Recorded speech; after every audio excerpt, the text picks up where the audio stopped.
Carl Jung understood better than most that the bonds we form with others are never only about them. They are also about us.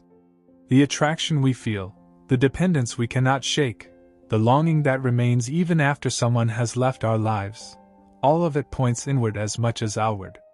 To detach emotionally from someone is never a simple cutting of ties. It is a slow unraveling, threads running deep into the unconscious mind. Threads woven from memory, from desire, from pain, and from the hidden parts of ourselves that once found a reflection in the other. Jung wrote often about projection of the psyche. He believed that much of what draws us to another person is not only who they truly are, but also what we unconsciously place upon them. In this sense, the other becomes a mirror, a vessel carrying pieces of our own unacknowledged soul. This is why detachment can feel impossible. Because when we try to let go of them, we are also being asked to release parts of ourselves that we are not yet ready to face. The first step, then, is not to fight the bond, or declare it meaningless. Jung would remind us that every emotional tie carries value, even those that end in heartbreak. To love someone, to need them, even to suffer because of them, all of it reveals truths about our own depths. It shows us what the conscious mind may not admit. Perhaps we are searching for safety. Perhaps we are drawn toward what remains unresolved from childhood. Or perhaps we are simply confronting our longing to be seen, in a way the world rarely allows. Whatever its shape, the tie tells a story about us. Detachment does not begin with cold rejection. It begins with recognition. Jung believed in bringing unconscious forces into the light of awareness. The emotions that bind us must first be understood without judgment. When we name the feeling, when we accept its presence, we begin to loosen its hold. For as long as we resist or deny it, the bond will remain hidden and powerful, like a river moving underground. To detach emotionally requires courage, the courage to see clearly why the tie was formed in the first place. There is also the matter of individuation. Jung described this as the lifelong process of becoming who we truly are, distinct from the masks we wear for others. In many relationships, especially those that leave us shaken, we discover how much of ourselves we have surrendered. To detach means to call back those fragments. It is not a cold act of forgetting, it is a warm act of returning. We take back the energy we projected onto the other. We gather what belongs to us, and hold it close again. This is not easy. The psyche does not release its attachments in silence. It clings, it mourns, it resists. Jung understood that the unconscious is not tamed by willpower alone. We cannot force ourselves to stop caring, any more than we can command a wound to heal overnight. What we can do is make space. We can let grief unfold without shame. We can sit with longing without feeding it. We can listen to the inner voice that whispers beneath the noise, and ask not how to silence it, but what it is trying to tell us. Detachment, then, becomes less of an erasure, and more of a transformation. The other person remains in memory, but their presence changes form. Instead of being an open wound, they become a chapter of our inner history. Instead of a chain, they become a teacher, even if they never meant to play that role. Jung often said that what is rejected in life returns in disguise, until it is accepted. Emotional ties follow the same pattern. They bind us, until we see them not as accidents or mistakes, but as messages guiding us inward. So the path of detachment begins gently. It begins with honesty. It begins with the willingness to see the bond, not only as a connection to another human being, but also as a reflection of the inner self. And in this recognition, a strange comfort can be found.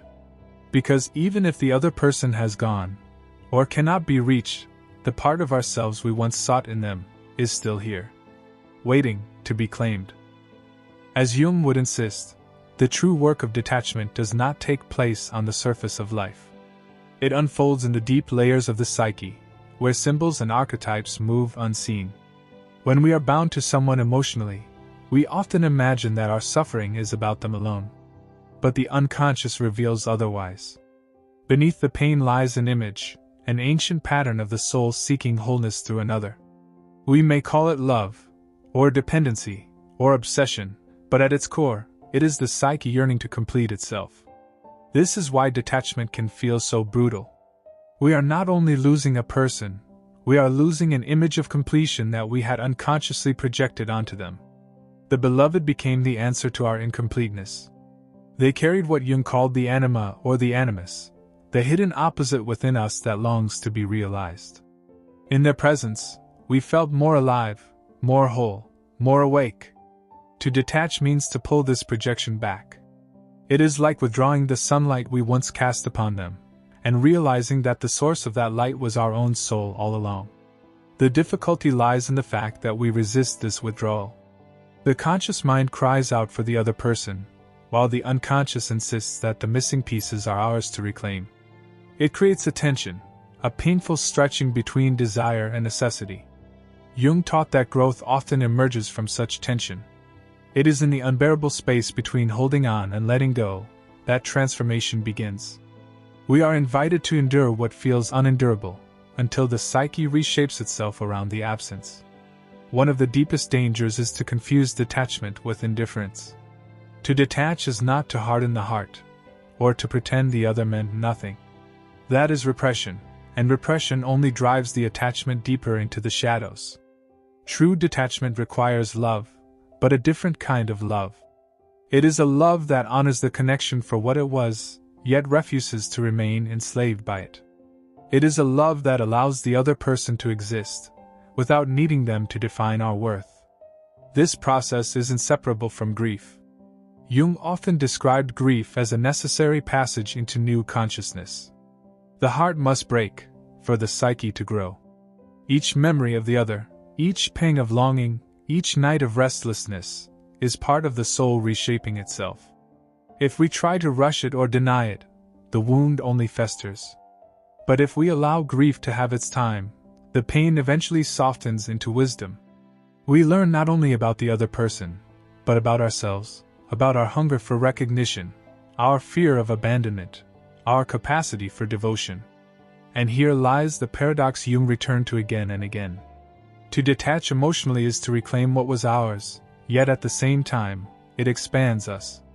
The bond does not vanish into emptiness, it transforms into depth. The other person no longer holds the pieces of our soul, but they leave behind a map showing where those pieces were hidden. Every lost relationship, every painful tie, becomes another signpost in the journey of individuation. Without them, we might never have discovered certain truths about who we are. So when we speak of detachment in the Jungian sense, we are speaking not of cold distance, but of integration. It is the act of turning inward, gathering the projections, and owning them. It is the courage to say, what I thought I found in you is also within me, and I will no longer chase it outside myself. Such a recognition does not erase the bond, but it loosens its chains. It allows us to walk forward, carrying the memory, but no longer weighed down by the need. In this way, detachment becomes an act of freedom. Not freedom from love itself, but freedom from the illusion that love must always bind us to another. We begin to discover that the deepest form of love is not possession, but presence.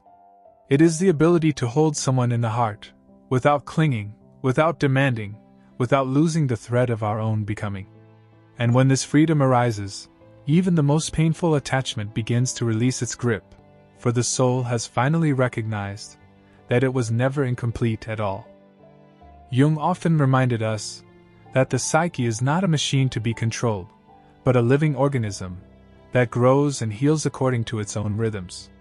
When we attempt to detach from someone, we may expect a clean break, an immediate relief, as if cutting a rope.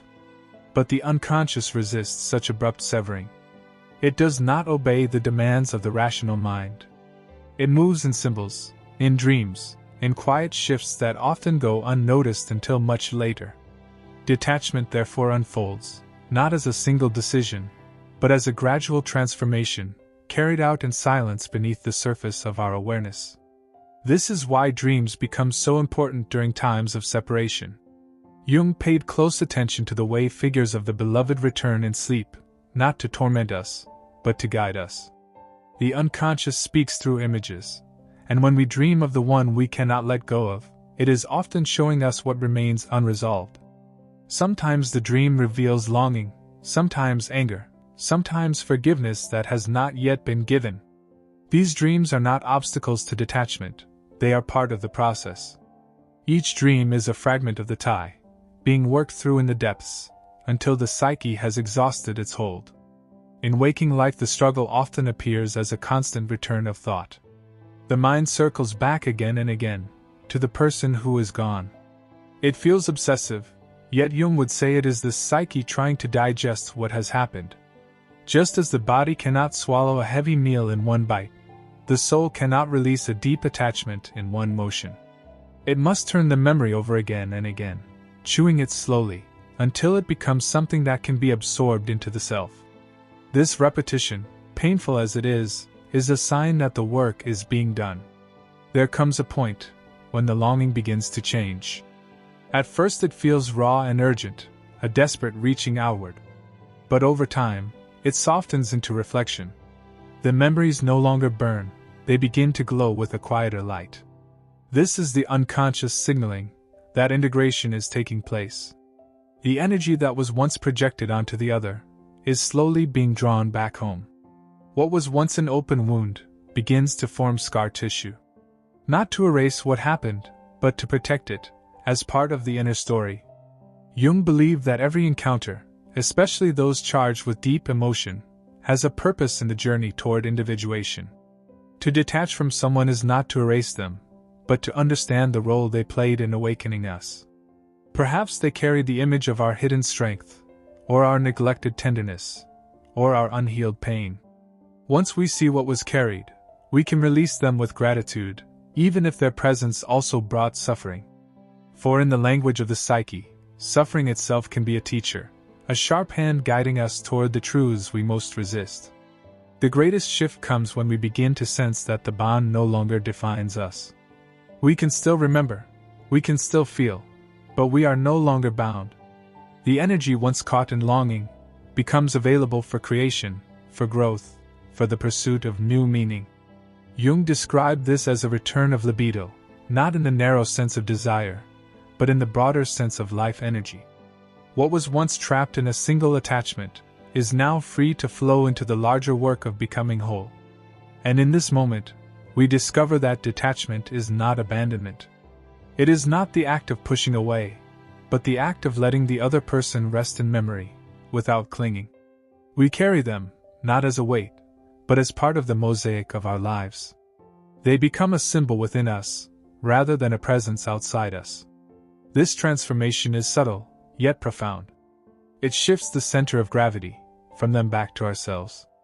The heart remains open, but it is no longer enslaved. Such is the quiet victory of detachment. It does not announce itself with triumph.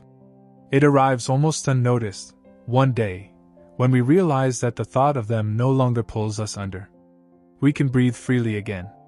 We can look back, without being held captive. And we understand at last what Jung meant when he said that only by withdrawing our projections do we become free to know ourselves.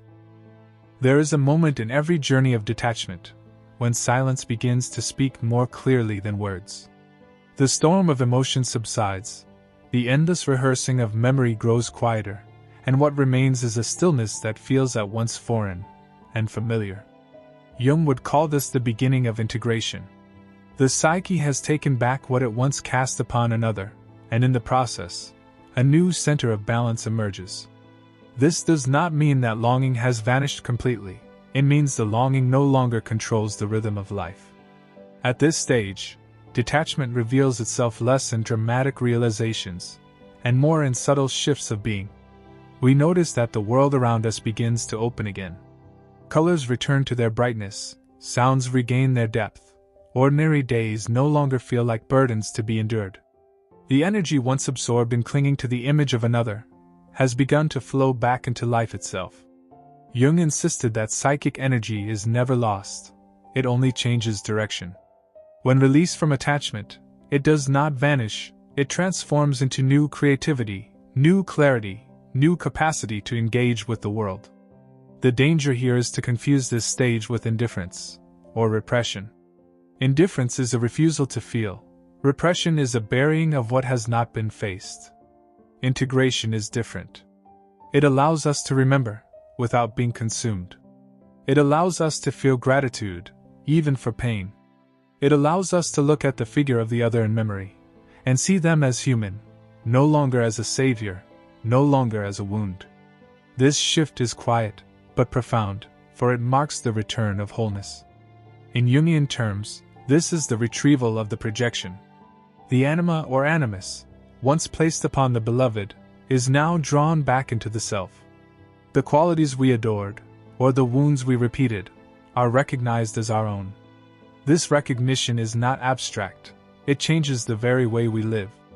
If we projected strength, we begin to cultivate our own strength. If we projected tenderness, we begin to honor our own tenderness. If we projected wounds, we begin to tend to those wounds directly. In this way, the loss becomes a rebirth. Such work is never completed overnight. Jung often wrote that individuation is the task of a lifetime.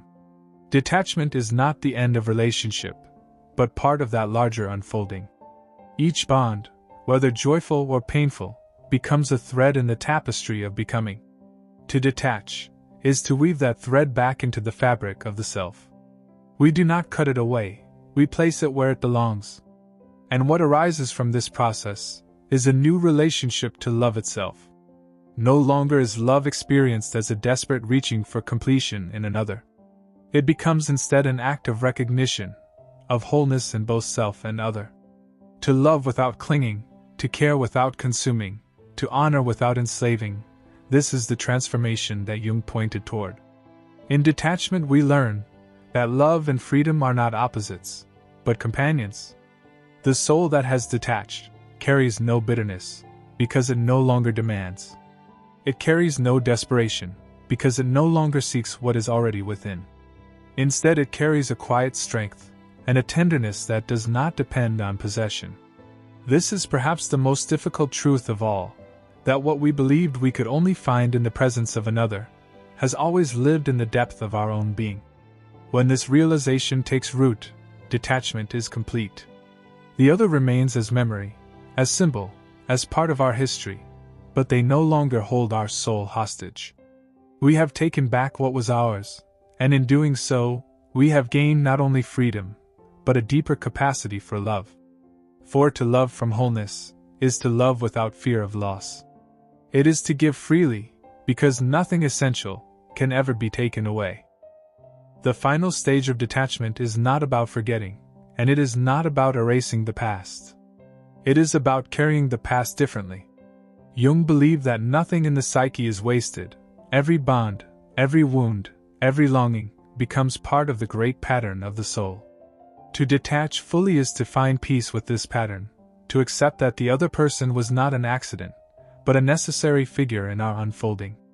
They arrived not to complete us, but to awaken us, and in their absence we are invited to continue the journey alone, but no longer incomplete.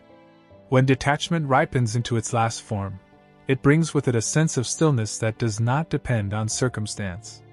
The need to grasp has dissolved, the fear of loss has softened, and what remains is a quiet trust in the life of the soul.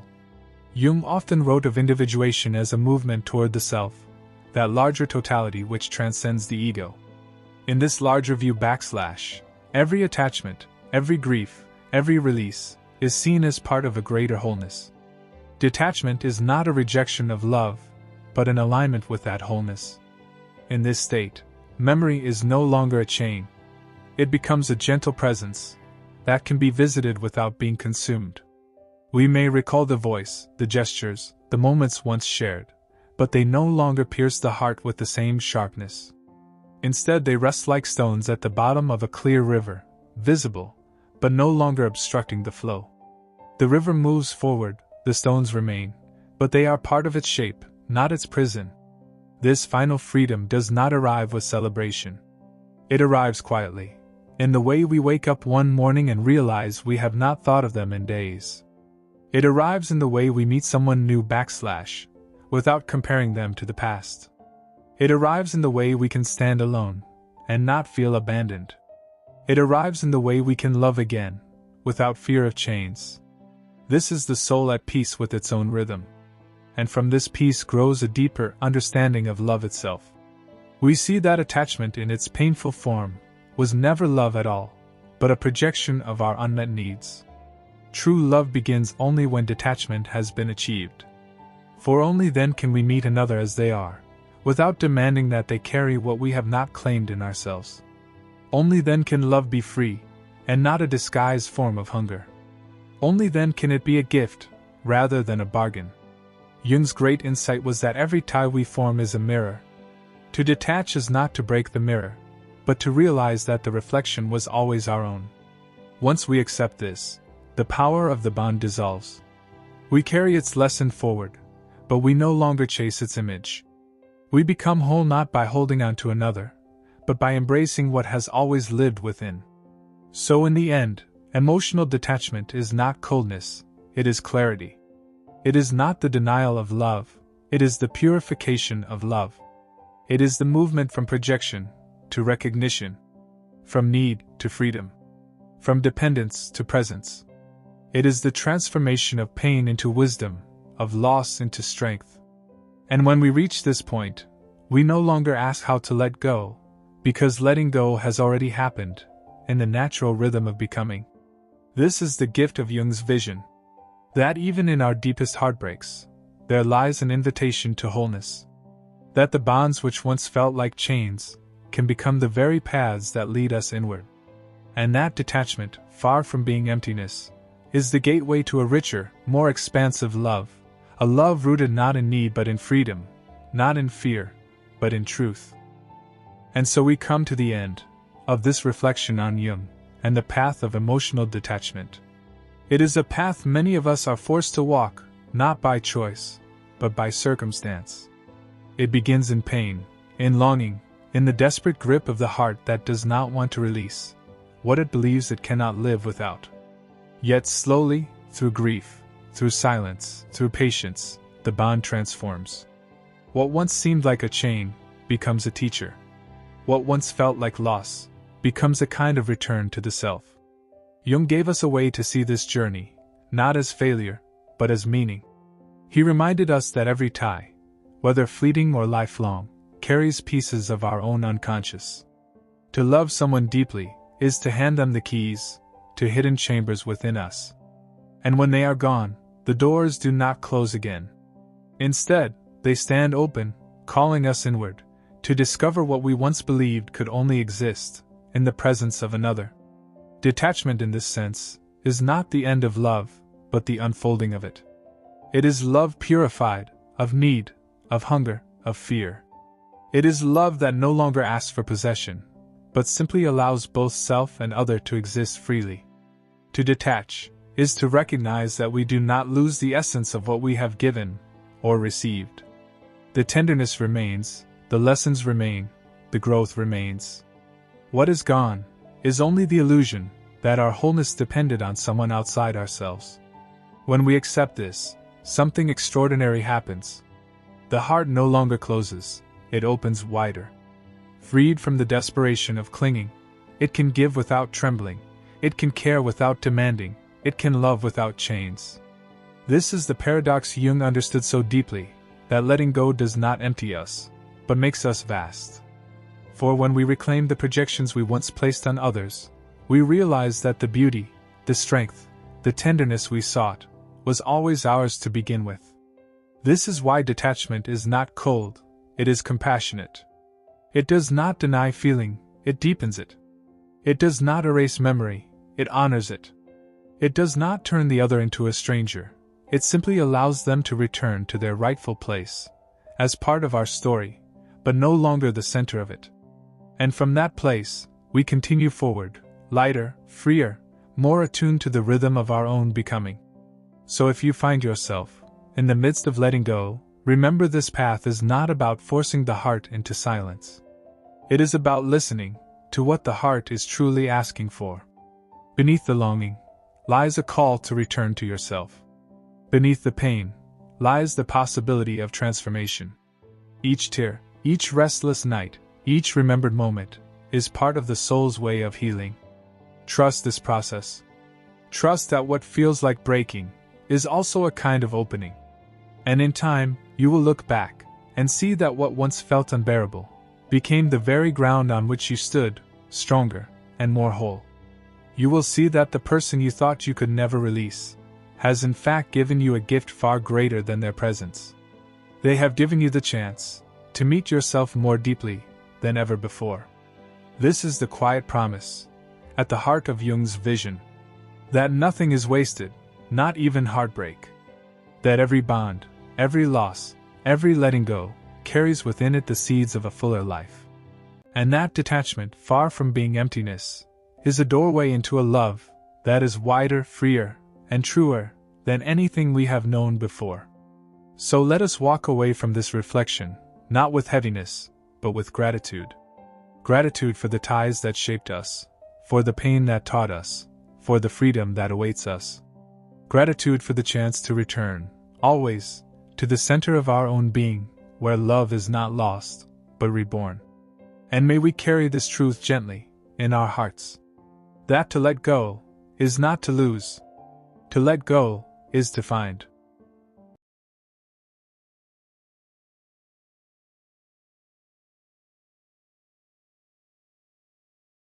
Carl Jung once warned that the human mind is capable of seeing far more than the world cares to acknowledge, that some truths exist just beyond the ordinary perception of daily life, waiting silently for those rare few who dare to notice. To see what others do not is not a gift alone, it is a burden. It carries with it the subtle weight of isolation, the quiet friction between a singular vision and a collective blindness. The danger lies not merely in being misunderstood, but in the profound inner turmoil that arises when the mind confronts realities that the world has chosen to ignore or suppress. In the early years of his work, Jung observed that individuals who perceived deeper layers of existence often found themselves at odds with society. The poet who glimpses the darkness hidden beneath cheerful smiles, the scientist who notices patterns that challenge conventional wisdom, the dreamer who intuitively senses the shadow of human nature before it is named, each walks a precarious line between insight and alienation. Jung's own life mirrored this tension, as he navigated the delicate balance between his revolutionary ideas about the unconscious and the skepticism, even hostility, of his contemporaries. The psyche, Jung believed, is a vast landscape, filled with unseen currents that shape every thought and action. To confront these currents is to risk being carried beyond the shores of ordinary understanding. It is here, in the quiet recognition of what others cannot perceive, that one begins to understand the double edge of knowledge. Awareness brings clarity, but it also brings confrontation with the parts of reality that humanity prefers to leave in shadow. There is a subtle danger in clarity, a danger not of the intellect, but of the soul. Jung spoke often of the shadow, the hidden and often uncomfortable aspects of the self. When one begins to see the world through the lens of the shadow, when the illusions of society, the masks of civility, and the carefully constructed facades fall away, there is a moment of profound solitude. This solitude is not always serene. It carries the weight of knowing that much of what one perceives will never be acknowledged or shared, that the truths one holds are at times too raw, too unsettling, or too unfamiliar for the collective to bear. And yet, it is in this very solitude that the seeds of authenticity are planted. The danger of seeing what others do not is compounded by the natural human tendency to resist what challenges comfort and convention.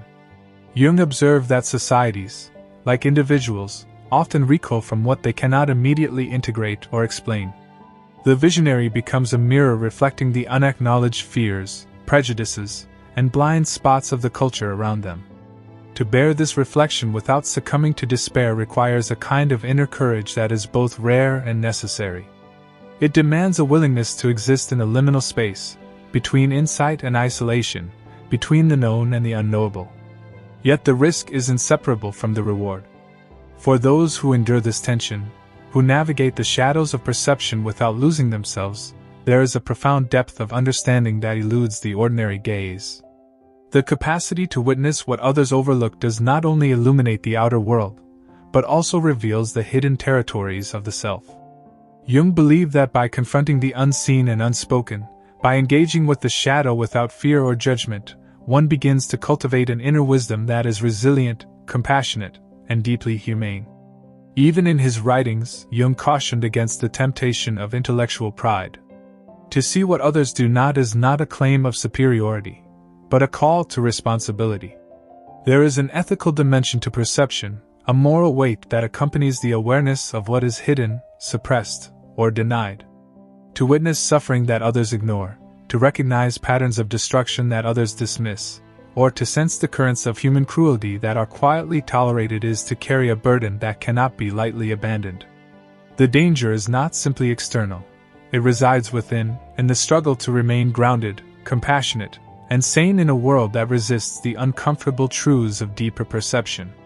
And so, the life of one who sees beyond the surface is marked by paradox. There is isolation and connection, despair and hope, fear and courage. To perceive what others cannot is to be both burdened and privileged, to navigate the delicate interplay of insight and secrecy, of illumination and shadow. Jung's insight reminds us that the mind's capacity to perceive is not without cost, but that cost is inseparable from the opportunity to live fully, to understand deeply, and to engage with the world in a manner that transcends mere appearances. As one begins to navigate the delicate terrain of perception that exceeds common awareness, the world often responds in ways both subtle and overt. There is a quiet hostility in the refusal to acknowledge what is visible only to a discerning mind, a resistance born not of malice but of fear. Jung recognized that humans are inherently uncomfortable with truths that disrupt habitual patterns of thought and feeling. Those who see beyond the ordinary are often met with skepticism, dismissal, or, in more extreme cases, social ostracism. And yet, it is precisely within this tension, between the hidden insight and the public gaze, that the mind and soul are tested, honed, and transformed. To see what others do not is to confront the fragility of perception itself. The visionary perceives layers of reality that are fragile, easily misunderstood, and often rejected by the collective. This heightened awareness creates an invisible chasm between the observer and the observed, a distance that can be both isolating and clarifying. Jung described this distance not as a form of alienation to be feared, but as a necessary space in which the psyche can confront its own depths. In that space, one begins to understand that truth is rarely simple, and clarity often carries with it a profound loneliness. The danger, however, extends beyond social estrangement. There is an internal peril that accompanies the gift of seeing deeply. The mind that notices the unseen can become fixated, haunted by patterns and possibilities that others overlook. Jung warned that such attention, if unchecked, risks a kind of psychic inflation, where the perceiver becomes enamored with their own insight, mistaking perception for mastery. The path, therefore, demands humility, a conscious effort to remain tethered to reality while exploring its hidden dimensions. One must walk carefully, balancing the illumination of perception with the grounding of self-knowledge, mindful that insight without restraint can become as isolating as ignorance itself. The shadow, ever present in Jungian thought, plays a pivotal role in this journey. It is both the source of danger and the key to profound understanding. The shadow is the repository of what we reject, deny, or fail to see in ourselves. Those who perceive what is hidden in the world inevitably begin to perceive what is hidden within. The danger lies not only in witnessing darkness in others or in society, but in confronting the unacknowledged darkness within oneself. It is a confrontation that can be unsettling, painful, and disorienting, yet it is also the crucible in which true psychological resilience is forged. Jung emphasized that the human psyche is not designed for comfort alone. To live fully is to encounter tension, ambiguity, and contradiction. The individual who sees what others do not is often called to dwell in this tension, to sit with paradox, and to resist the easy relief of conformity. It is a lonely endeavor, one that tests the strength of character and the depth of empathy. Yet within this challenge lies an extraordinary potential. The capacity to recognize unseen patterns in the world mirrors the capacity to recognize unseen aspects of the self. Both are acts of courage, both are invitations to maturity, and both demand an unwavering honesty that is seldom celebrated by the ordinary rhythms of life. The world, in its collective comfort, often fears visionaries not because they speak dangerously, but because they reveal too much. The perceptive mind illuminates what society would rather leave in shadow, exposing inconsistencies, hypocrisies, and hidden vulnerabilities. Jung noted that this exposure can provoke resentment, fear, and even aggression from those who cling to familiar illusions. To see clearly is to challenge the carefully maintained narratives of everyday life, and the cost is often paid in subtle forms: suspicion, alienation, or misunderstanding. Yet these costs, though real, are inseparable from the gift of vision. To perceive the world in its deeper truth is to live in an enriched, if sometimes precarious, state of awareness. In this light, Jung's reflections take on an ethical and existential dimension. The individual who perceives what is hidden bears responsibility not only for their own understanding but for the manner in which it is integrated into the wider life. Insight without compassion can become destructive, alienating, or corrosive. To truly navigate the danger of seeing what others do not is to cultivate patience, humility, and a quiet generosity of spirit. One learns to witness without immediate judgment, to hold complexity without insisting on simple answers, and to engage with the world in a way that respects both perception and the limits of collective readiness. And so, the journey deepens. The danger of insight is inseparable from its beauty. Those who perceive the unseen are constantly negotiating a fragile balance between revelation and concealment, between solitude and engagement, between understanding and the chaos of incomplete comprehension. Jung's teachings remind us that the human mind is capable of extraordinary vision, but that vision comes at a price. The individual who bears it must cultivate both courage and care, learning to navigate the treacherous currents of awareness with clarity, integrity, and an unflinching commitment to the ongoing work of the self. As the perceptive mind delves further into the unseen, the ripple effects extend beyond the individual, shaping the texture of relationships and the quality of human connection. Jung observed that those who perceive what others cannot often struggle to find resonance in ordinary companionship. Friends, family, and colleagues may respond with incomprehension, impatience, or quiet resistance, not out of malice but because the insights offer disturb comfortable frameworks of understanding. The mind that notices patterns of hidden tension, subtle truths, or unspoken dynamics often feels as though it exists in a parallel current, flowing alongside a society that moves at a slower, more deliberate pace, rarely daring to look beneath the surface. This divergence can be isolating, yet it is also instructive. The experience of being misunderstood forces the perceptive individual to cultivate inner dialogue, to learn to trust their own observation and intuition even when external validation is absent. Jung emphasized that this internalization is not a retreat into solipsism, but a deepening of psychological autonomy. The mind that sees beyond the ordinary learns to navigate complexity without constant reassurance, to hold contradictions without succumbing to despair, and to discern truth without being ensnared by the comforting illusions of consensus. Creativity often arises in the shadow of such solitude. Those attuned to hidden layers of reality frequently translate their perception into art, literature, music, or scientific innovation. In these acts, the unseen is given form, shape, and voice. Yet even in creation, danger lingers. The product of such perception can be dismissed, ignored, or ridiculed. Jung understood that visionary work requires a measure of courage akin to that needed for introspection itself. To create from the depth of insight is to risk exposure, to offer something unpolished by the ordinary filters of acceptance, and to stand before the world with a truth that may initially seem incomprehensible. The internal danger persists in parallel. To see what others do not is to carry a heightened sensitivity to the human condition, to experience suffering and injustice with intensified clarity. Where ordinary perception may allow for detachment, the insightful mind absorbs the undercurrents of fear, cruelty, and sorrow. Jung described this as an empathic burden, an immersion into the shadow not only of oneself but of humanity at large. The soul that perceives deeply must learn to navigate these currents without being overwhelmed, to transform the weight of awareness into understanding rather than despair. Individuation, the journey toward the integrated self that Jung held as the central task of life, becomes inseparable from this process. The individual who sees beyond surface appearances is compelled to reconcile the unseen aspects of the external world with the hidden territories of their own psyche. This reconciliation is neither linear nor easy. It demands a delicate orchestration of insight and restraint, courage and compassion. Jung believed that without engagement with the shadow, both personal and collective, the mind risks stagnation or distortion, and the gift of perception becomes a liability rather than a source of growth. In this light, danger and opportunity are intertwined. The perceptive individual confronts truths that others cannot bear to see, and in doing so, they navigate a landscape of subtle perils.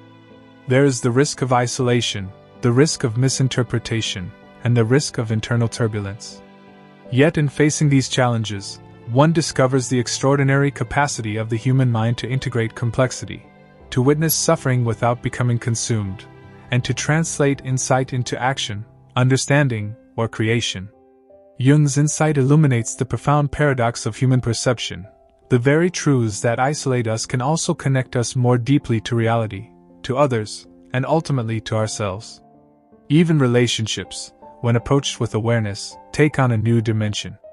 To engage with others from the vantage of deep perception requires patience and compassion, for the world is not ready to meet the visionary at the same level of insight. Jung noted that authentic connection demands recognition of both difference and shared humanity. One learns to speak in subtle ways, to plant seeds of awareness without forcing revelation, and to navigate the interplay of understanding and ignorance with care. In this, the perceptive individual develops a quiet diplomacy, an ethical tact that is born not of compromise but of a deep recognition of the limits and possibilities inherent in human consciousness. The perceptive journey also shapes the experience of time. When one perceives patterns hidden from the ordinary gaze, the moments of life seem richer, more layered, and more significant. Every action, every choice, every interaction carries multiple dimensions, unseen threads that ripple outward. Jung suggested that this awareness cultivates a sense of responsibility, not only for the self but for the broader consequences of perception. Insight becomes a moral practice, a disciplined engagement with reality that honors both the visible and the hidden, the immediate and the enduring, the self and the world. The journey of seeing what others do not carries with it an ever-present tension between danger and transformation. Jung recognized that insight, when pursued without balance, can become overwhelming, even corrosive. The mind that perceives too much too sharply risks being fragmented by its own awareness, caught in a relentless cycle of observation without integration. The unseen currents of human behavior, the shadows of society, the hidden corners of one's own psyche, these are powerful forces, and to navigate them requires a steady, disciplined attention. Yet, paradoxically, it is in this very challenge that the potential for profound transformation arises. Transformation, according to Jung, is not a single event but a continuous process of engagement with reality in its full complexity. To see what others do not is to encounter raw truths that cannot be neatly categorized or ignored. The perceptive individual is forced to grapple with contradictions, paradoxes, and ambiguities that ordinary consciousness often suppresses. This engagement is both perilous and illuminating. The danger lies in the tendency to recoil, to deny what is uncomfortable, or to become lost in patterns of thought that isolate rather than connect. The reward lies in the emergence of a psyche that is both resilient and expansive, capable of holding complexity without losing coherence. In the midst of this struggle, the ethical dimension of perception becomes ever more apparent. Jung insisted that insight carries responsibility. To recognize patterns of harm, to perceive suffering unnoticed by the collective, or to sense the quiet erosion of truth is to be called to action, whether through creation, guidance, or quiet intervention. The individual who perceives deeply cannot claim neutrality without consequence. There is a moral weight inherent in awareness, a subtle but persistent summons to engage with the world in ways that honor both the vision and the limitations of collective understanding. Yet engagement does not mean domination or coercion. Jung emphasized that those who see beyond the ordinary must cultivate patience, subtlety, and a profound respect for the unfolding process of life. To act wisely, one must first discern the readiness of others to perceive, to bear witness without forcing revelation, and to recognize that transformation often occurs in quiet, unseen ways. The danger of insight is not only in personal isolation or misinterpretation but in the potential to impose understanding where it cannot yet be held. Wisdom, in this sense, is inseparable from restraint. The danger and the gift of perception are mirrored in the relationship between the conscious and unconscious mind. Jung taught that the unconscious contains both the shadow and the archetypes that guide human experience. To see what others do not is to recognize the movements of these hidden forces, the subtle currents that shape behavior, belief, and culture. The perceptive individual becomes a witness to the dance of the psyche, observing the interplay of light and dark, conscious and unconscious, order and chaos. This witnessing is not passive, it demands courage, humility, and the willingness to integrate what is revealed without being consumed by it. In practical terms, this often means confronting uncomfortable truths about society, culture, and human nature. The visionary may perceive injustices, hypocrisies, and unacknowledged suffering that others overlook or deny. Jung suggested that the perceptive mind must carry these realizations with care, translating observation into constructive understanding rather than despair or judgment. There is an alchemy in this process, a transformation of raw awareness into insight that can guide action, reflection, or creation. To see the unseen is to participate in a deeper, more conscious unfolding of life, even when that participation is invisible to the wider world. Ultimately, the journey of perception is inseparable from the journey of the self. Jung's work reminds us that the danger of seeing what others do not is not simply external, it is internal, existential, and ethical. The individual must navigate isolation, internal turbulence, and the temptation of intellectual pride, while cultivating compassion, patience, and integrity. The reward is a mind and soul capable of deep understanding, a life lived in resonance with truths that surpass ordinary awareness, and the ability to hold both shadow and light without fragmentation. The perceptive path is not comfortable, nor is it easy, yet it is profoundly human. Jung recognized that to confront the hidden dimensions of reality is to confront the fullness of one's own existence. To perceive beyond the ordinary is to engage with life at its most intense and transformative levels, where danger and beauty, fear and wisdom, solitude and connection are inseparably entwined. The mind that learns to navigate this terrain emerges not only with clarity but with the capacity for profound empathy, creativity, and ethical discernment, a rare form of vision that illuminates both the self and the world. In the culmination of this journey, Jung's insight reveals a profound paradox. To see what others do not is both a peril and a path to wholeness. The danger that shadows perception is inseparable from the depth it brings. The perceptive mind carries burdens unseen, navigates solitude unshared, and confronts truths unacknowledged. Yet it is precisely through this confrontation that the psyche begins to integrate its scattered fragments, reconcile shadow and light, and achieve a sense of wholeness that eludes the ordinary gaze. The individual who endures the perils of insight emerges not simply wiser but more authentically human, capable of engaging life with honesty, courage, and compassion.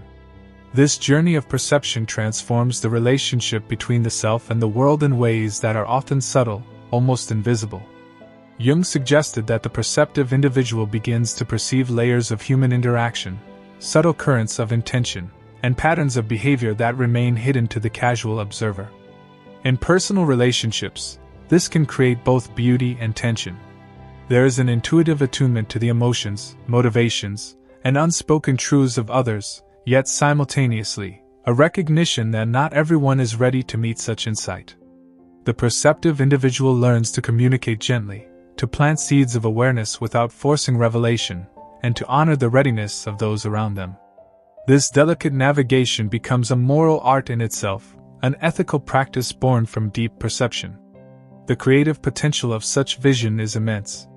Jung observed that many artists, writers, and innovators possess the ability to see beyond ordinary appearances, to translate hidden realities into expression, form, and meaning. Their work carries an intensity, a resonance, a depth that ordinary perception cannot produce.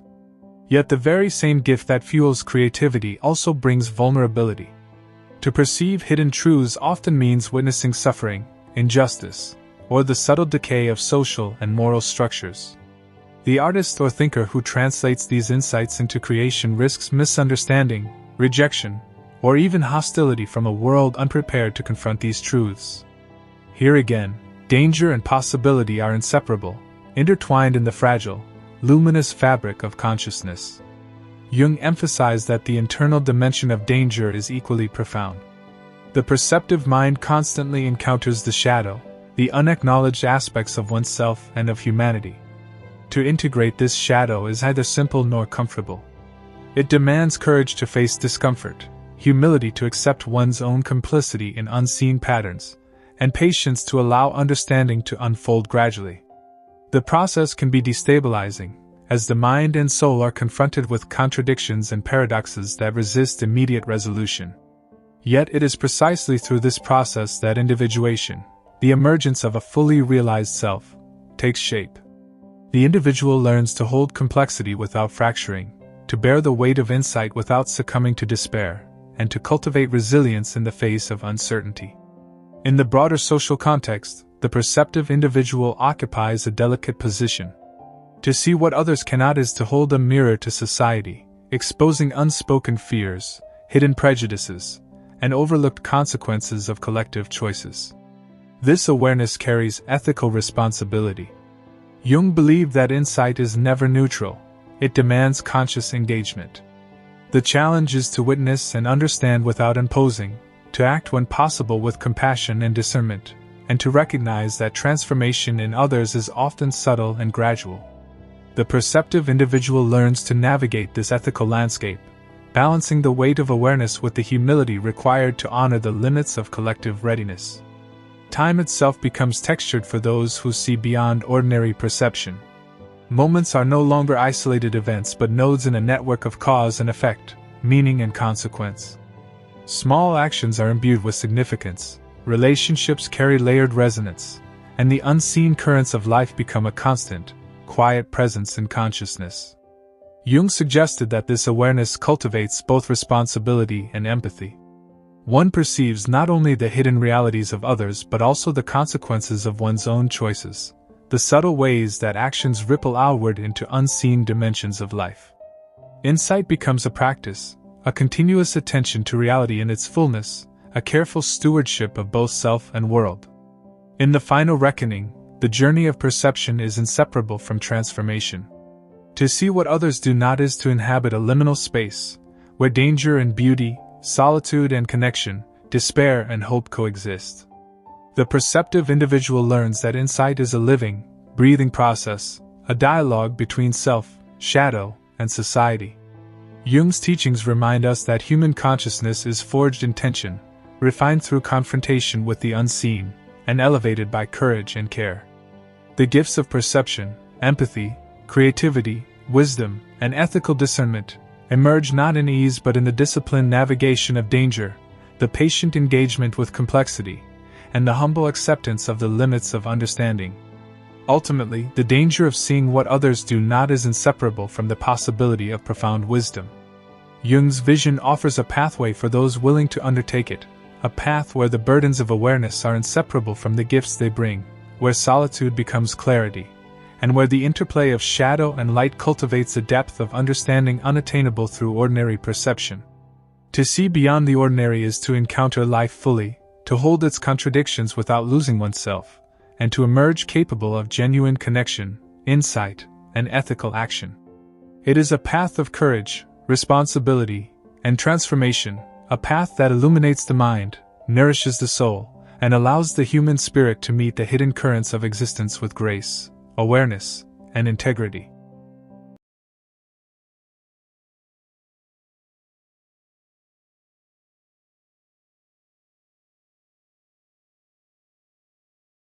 There comes a moment in life when the weight of pleasing others becomes unbearable.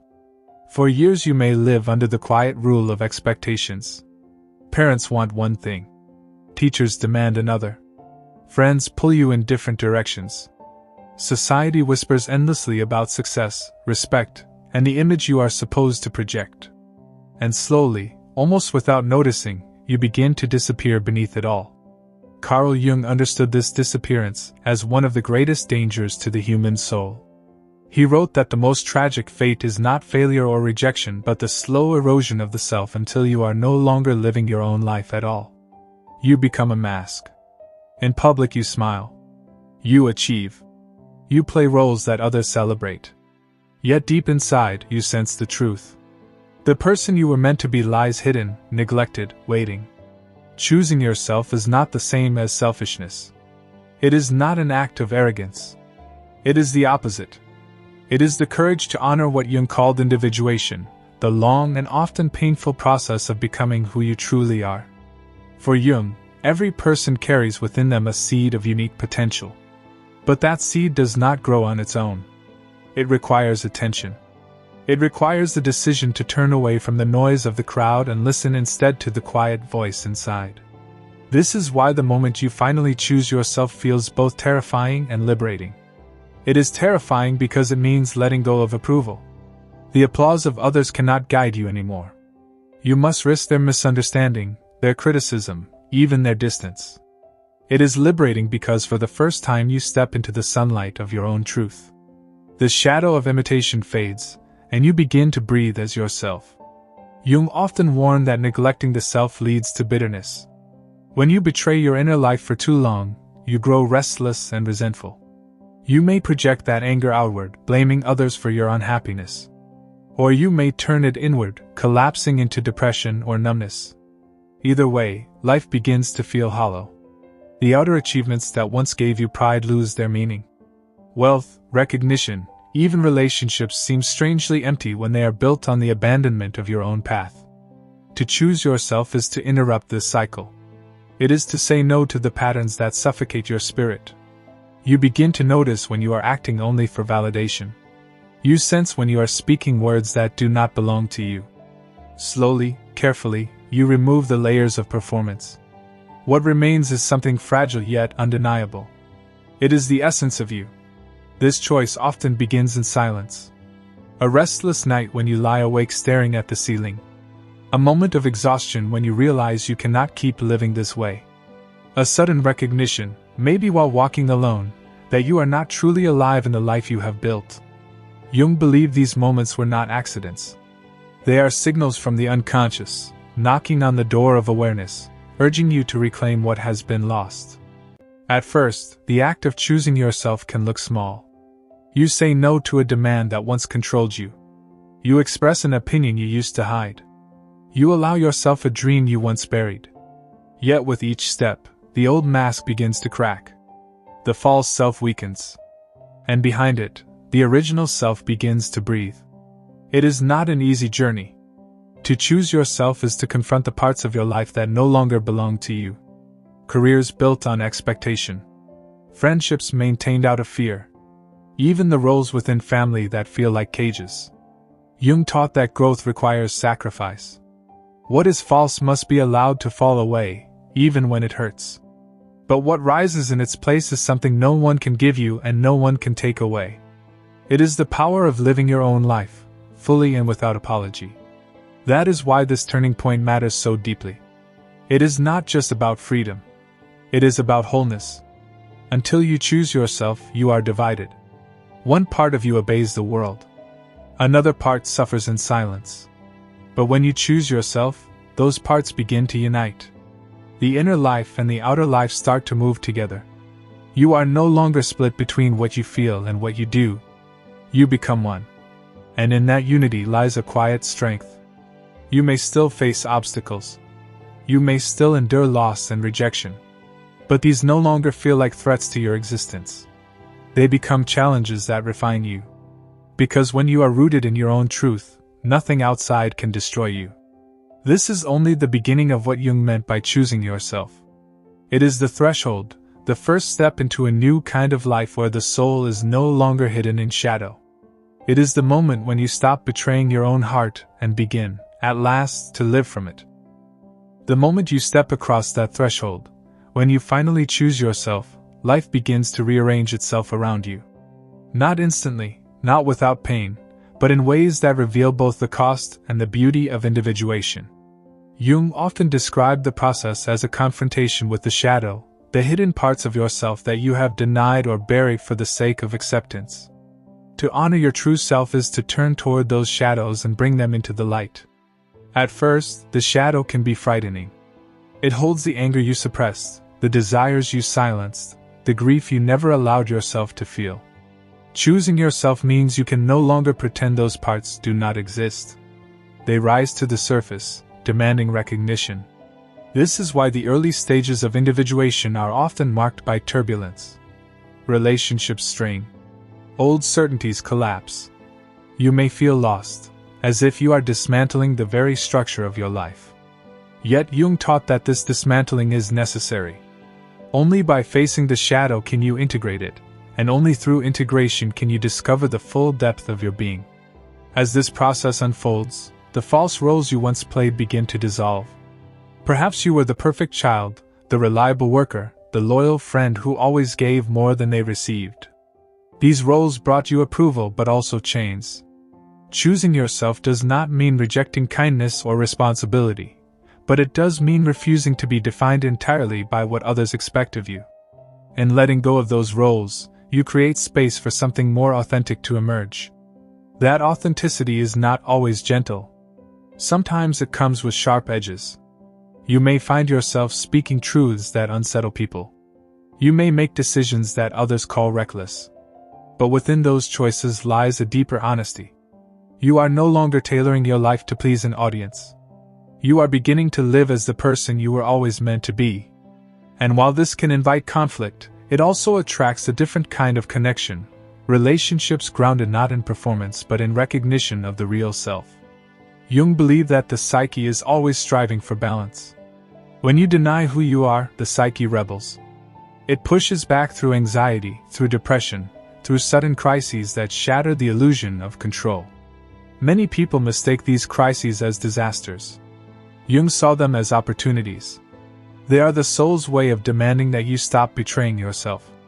When you finally heed that demand, you discover that what once appeared as breakdown is in fact breakthrough. To choose yourself also means embracing solitude. This does not mean permanent isolation, but it does mean learning to stand alone without fear. Jung warned that people often flee into crowds, into noise and distraction, because they are afraid of meeting themselves in silence. Yet it is in that silence that the self begins to speak. When you choose yourself, you no longer run from solitude. You accept it as the ground where your individuality takes root. And in solitude, something remarkable happens. The world, once blurred by the endless demands of others, sharpens into clarity. You begin to notice what truly nourishes you. The books that stir your mind. The places that calm your spirit. The work that does not drain but awakens you. Slowly your life shifts. What once felt obligatory now feels optional. What once seemed impossible begins to feel necessary. This is the quiet reordering of existence that comes when you honor your inner life. Yet even as you build this new life, the old world does not vanish. People may resist your transformation. They may accuse you of changing, of becoming distant or difficult. And in a way, they are right. You are changing. You are no longer willing to live as an echo of other people's expectations. Jung would remind us that this friction is not a sign of failure but of progress. The resistance of others is often the measure of your authenticity. Choosing yourself, then, is not a single act but a continual commitment. It is the willingness to face discomfort, to endure misunderstanding, and to remain loyal to the truth of your own soul.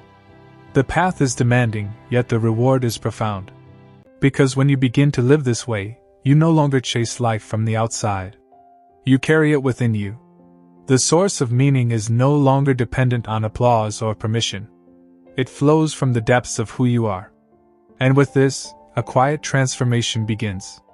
The world may still be chaotic, but you are no longer uprooted by every storm. The voice of fear grows softer.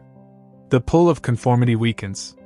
You find yourself walking with a steadier step, guided not by the shifting winds of opinion but by the compass of your own truth. This is the power of individuation. It does not remove struggle, but it makes struggle meaningful. This is the stage where life stops feeling like a performance and starts to feel like a journey. Not a journey toward perfection, but toward wholeness. Every choice to honor yourself deepens that journey, and with each step you discover more of the vast, untapped potential that has been waiting inside you all along. When the process of individuation takes hold, the meaning of strength itself begins to change.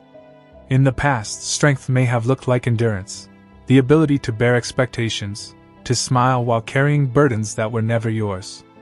But once you choose yourself, strength is no longer about carrying the weight of other people's lives.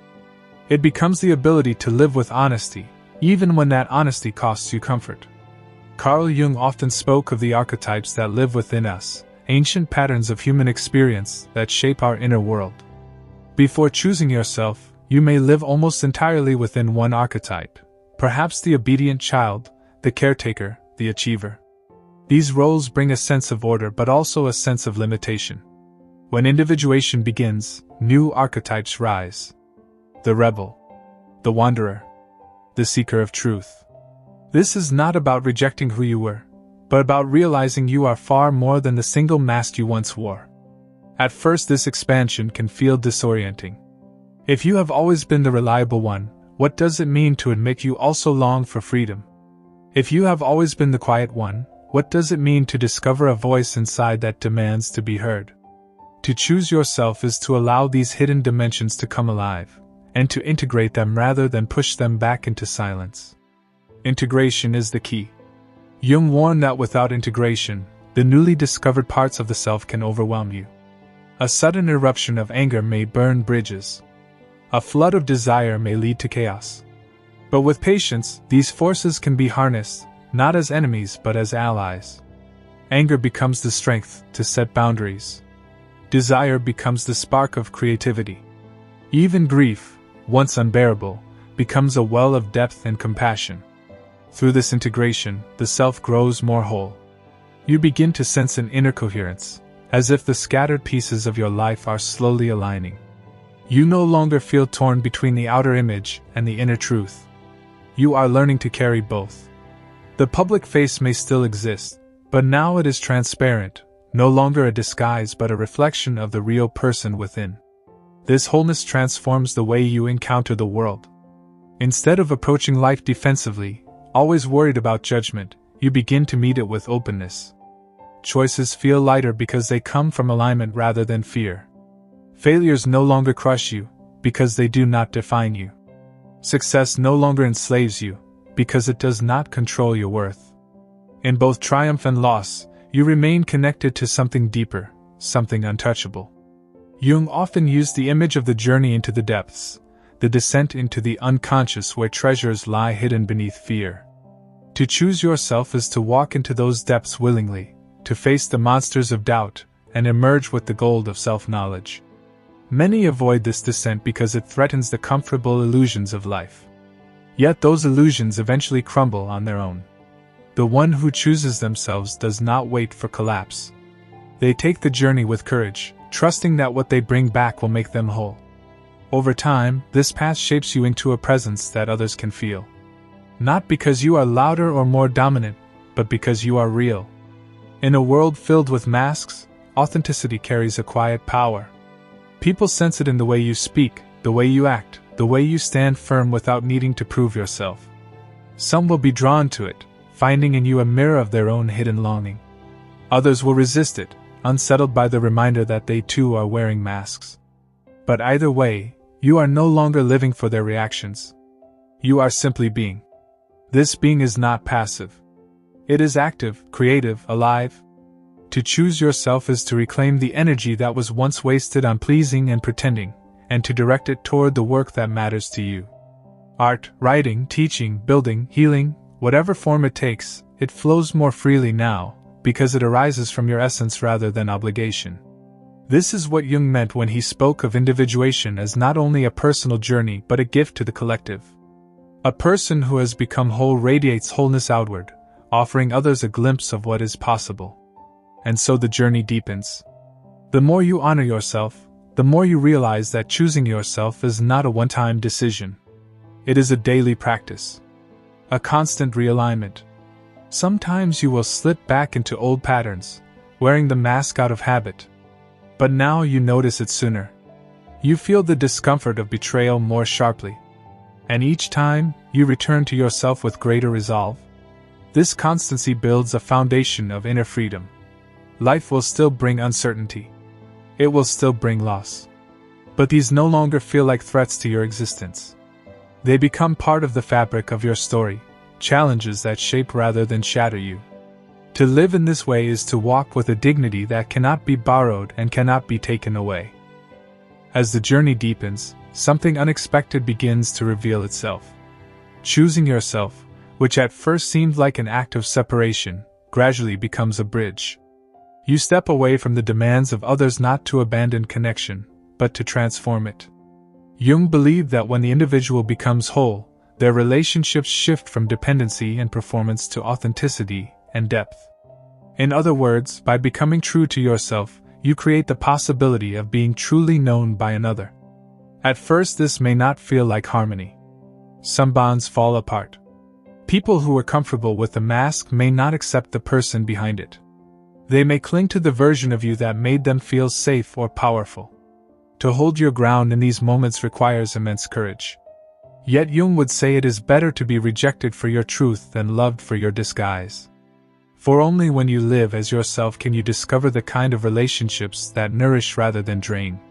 What follows is a new form of love, one not based on illusion but on recognition.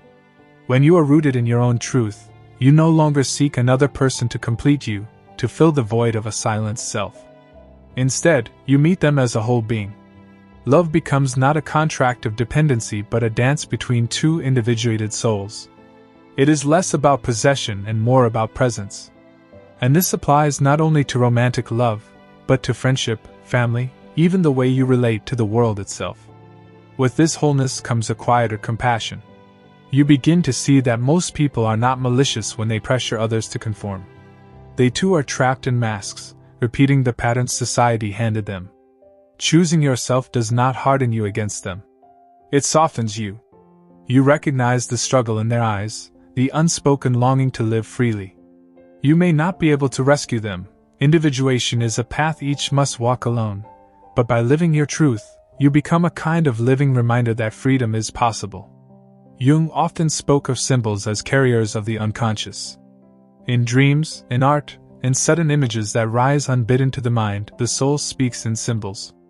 As you choose yourself, these symbols grow stronger. You may find yourself drawn to certain images, places, or patterns that feel strangely alive. These are not coincidences. They are the language of the deep self, guiding you toward greater wholeness. Listening to them, honoring them, allows you to walk in harmony with parts of yourself that reason alone cannot reach. And through this symbolic life, a sense of meaning begins to grow. Not the superficial meaning of achievements or accolades, but a deeper resonance. You begin to see your life as part of a larger unfolding. Jung called this the path of individuation, but it is also the path of destiny. To choose yourself is not to isolate your existence from the world. It is to recognize that your unique wholeness has a place in the fabric of reality, a role only you can fulfill. This is why Jung insisted that individuation is both deeply personal and profoundly collective. A person who becomes whole does not retreat into selfishness. They contribute to life in a way that only an authentic self can. Their creativity, their compassion, their presence, these ripple outward, touching others in ways they may never even realize. In this way, choosing yourself becomes not just an act of survival, but an offering to the world. And yet, this stage of the journey requires humility. It is easy to mistake authenticity for superiority, to believe that in shedding the mask you have risen above others. But Jung warned against this temptation. True individuation is not about ego inflation. It is about balance, about holding both light and shadow, strength and vulnerability, individuality and connection.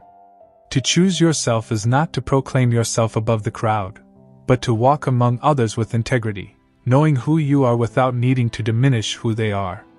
What emerges from this humility is a kind of grounded peace. The storms of life do not vanish, but they lose their power to define you. Relationships may come and go. Success may rise and fall. Yet beneath it all there is a center that remains intact, a center that belongs only to you. And from that center, you can meet the world with openness rather than fear. This is the gift of choosing yourself. Not only freedom, not only wholeness, but the ability to live with presence. To be here, fully, without the constant pull of masks or the weight of expectations. And in that presence, life begins to reveal itself not as something to endure, but as something to be lived deeply. By the time you reach this stage, the journey of choosing yourself no longer feels like a rebellion. In the beginning it was resistance, the breaking of chains, the painful refusal to live as a mask. Now it has become something quieter, something steady, like the rhythm of your own breath. Individuation is no longer a distant goal. It is the life you are living moment by moment. Carl Jung often wrote that the goal of human development is not perfection but wholeness. Perfection belongs to the surface, to the outer image that seeks applause. Wholeness belongs to the depths, where contradictions live side by side. To be whole is to carry both your light and your shadow without shame. It is to accept the griefs that shaped you as much as the joys that uplifted you. It is to walk through the world not as an idealized figure, but as a human being who has embraced the fullness of their own existence. This acceptance brings with it a rare form of peace. You no longer waste energy fighting against yourself. The battles of denial and suppression fall silent. What once felt fragmented becomes one.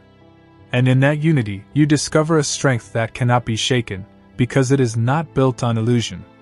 It is built on the truth of who you are. Such a life is not without sorrow. To choose yourself does not erase suffering. Illness still comes. Loss still wounds. The unpredictability of existence still unsettles. But these experiences no longer strip you of meaning. Instead, they deepen you. The very act of facing suffering with authenticity transforms it into wisdom. Pain that once threatened to break you becomes the ground from which compassion and resilience grow. As this transformation matures, you begin to notice that your presence itself carries weight. You do not need to speak loudly or demand attention. The depth within you speaks for itself. Others may not understand it fully, but they feel it. They sense a steadiness that comes only from living in truth. And in a world desperate for authenticity, that steadiness becomes a light. You do not need to force it outward. Simply by being, you illuminate. This illumination is not about glory. It is not about being remembered or celebrated. It is about alignment. To choose yourself is to align your inner life with your outer life so fully that they no longer contradict each other. You live what you are. And in that alignment lies a quiet joy, the joy of existing without disguise. Jung believed that when a person reaches this state, they contribute to the healing of the collective. Not by preaching or imposing, but by embodying. Wholeness in one person awakens the possibility of wholeness in others. Authenticity ripples outward. It touches those who are ready, planting seeds that may take years to grow. And so, your personal journey becomes part of something larger, the slow, unseen work of human transformation. To choose yourself, then, is not to turn away from the world. It is to return to it differently.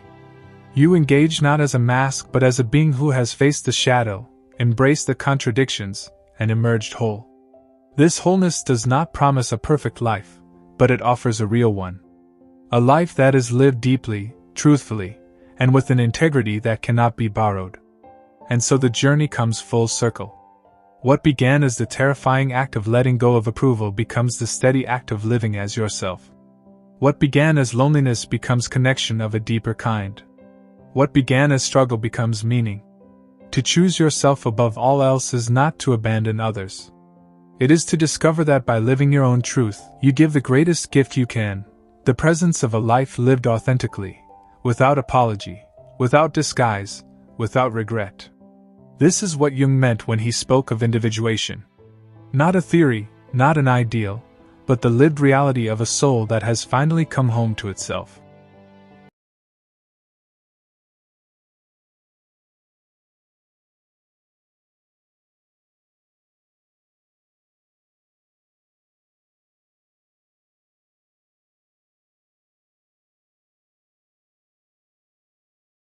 There is a quiet truth in the human experience, a subtle undercurrent that shapes the way we see the world, the choices we make, and the people we become. Carl Jung, one of the greatest explorers of the human soul, spent his life uncovering the hidden structures that govern our minds. He observed that beneath the surface of our daily actions and fleeting emotions lies a framework, a rhythm, that determines how we relate to others and how we process the world. He called these patterns personality types, and he divided them into 4 fundamental ways of being, each with its own strengths, blind spots, and quiet urgencies. The first type is the thinking type. These individuals navigate the world through the clarity of reason, measuring experiences against principles and logic.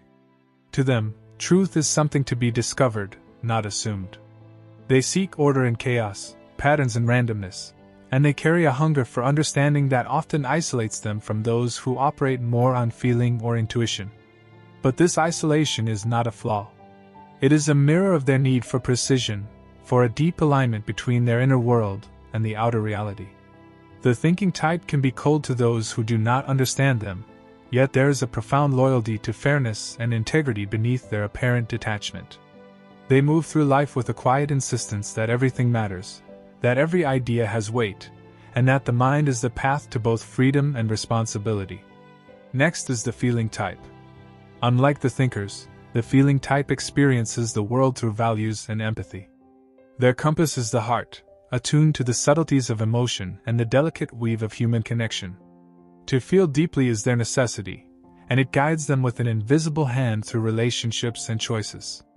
Yet this sensitivity is both their gift and their burden. The world is often harsh, and the feeling type absorbs its pressures as though they were their own. They carry the suffering of others with them, sometimes invisibly, and they are haunted by the desire to create harmony where none exists. But in their attunement lies profound insight. The feeling type sees what others overlook. They recognize the unspoken truths of human experience, the quiet anguish and joy that thread through everyday life. In this recognition, they touch the essence of compassion, and through it, they understand themselves in ways that no logic alone can reveal. Then there is the sensation type. They are rooted in the immediacy of experience, in the texture of life as it unfolds moment by moment. They are the observers of reality, attuned to the senses and the concrete facts that others often overlook. The world is rich with color, sound, and shape for the sensation type, and they absorb it with a presence that feels both grounding and alive. They are not distracted by abstractions or distant possibilities, for their wisdom lies in what is tangible, what can be grasped and known here and now. This focus can make them seem practical, even stubborn, but it is a devotion to life itself. The sensation type teaches us the importance of attention, of noticing the details that compose our existence. Through them, we are reminded that the ordinary holds extraordinary truths if we only take the time to witness it fully. Finally, the intuition type. Their minds are attuned to patterns beneath the surface, to the hidden threads that connect seemingly unrelated events. They live in a world of possibilities, of futures imagined and unseen connections perceived. Intuition is their guide, their language of understanding, and it leads them toward insight that others may call prescient, or even mystical. They are restless seekers, drawn to the invisible structure of life and the mysteries that defy easy explanation. To the intuition type, the world is never static, never complete, for it constantly shifts beneath their gaze. This restless curiosity can bring them to moments of brilliance and to depths of disorientation, but it is a path that demands courage. They inhabit the unknown not because it is comfortable, but because it is necessary, because the shape of reality is too subtle to be contained in simple fact or fleeting sensation. Each of these types carries a shadow as well as a gift. The thinking type can become detached, the feeling type overwhelmed, the sensation type limited by the present, the intuition type lost in abstraction. Yet these shadows are not failures. They are the echoes of human complexity, reminders that no path is without challenge, no strength without its counterbalance. To understand these types is not to confine oneself or others to a box, but to recognize the hidden architecture of the mind and the soul. Jung believed that by recognizing the type we embody, we gain a compass, a quiet awareness of our tendencies, our potential, and our limitations. This awareness is not a prescription but a mirror. It allows us to approach life with more honesty, more acceptance, and a gentleness toward both ourselves and the world around us. In the end, these types are not labels to define us rigidly, but doors that open to understanding. They offer clarity in moments of doubt and patience in moments of tension.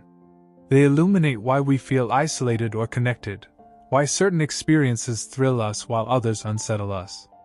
And they remind us that the journey of self-understanding is infinite, for beneath the surface of any type lies an ocean of unconscious forces, subtle urges, and hidden desires that call for recognition and integration. Jung did not offer a map to happiness, nor a formula for success. He offered something more profound, a reflection of the human mind, a language to describe the silent architecture of our inner lives, and a gentle hand guiding us toward the truth of who we are. To live fully within the framework of Jung's personality types is to witness the ways we respond to life, often without realizing why. The thinking type approaches existence with a search for truth, and in doing so, they sometimes overlook the currents of feeling that ripple beneath human interaction. Yet when they become aware of this imbalance, a quiet transformation occurs. The mind that once analyzed only ideas begins to notice the subtle pulse of emotion. Decisions are no longer purely logical, they are tempered with understanding. This awakening does not diminish their clarity, it enriches it. The thinking type learns that reason alone cannot explain the depth of sorrow, the quiet joy of a sunrise, or the unspoken bond between people. Their strength lies not in abandoning thought, but in allowing the heart its subtle voice alongside the mind's. For the feeling type, life is often an emotional odyssey, a continuous negotiation with values, empathy, and the sometimes overwhelming weight of human suffering. Their world is dense with meaning, where each encounter carries significance beyond words.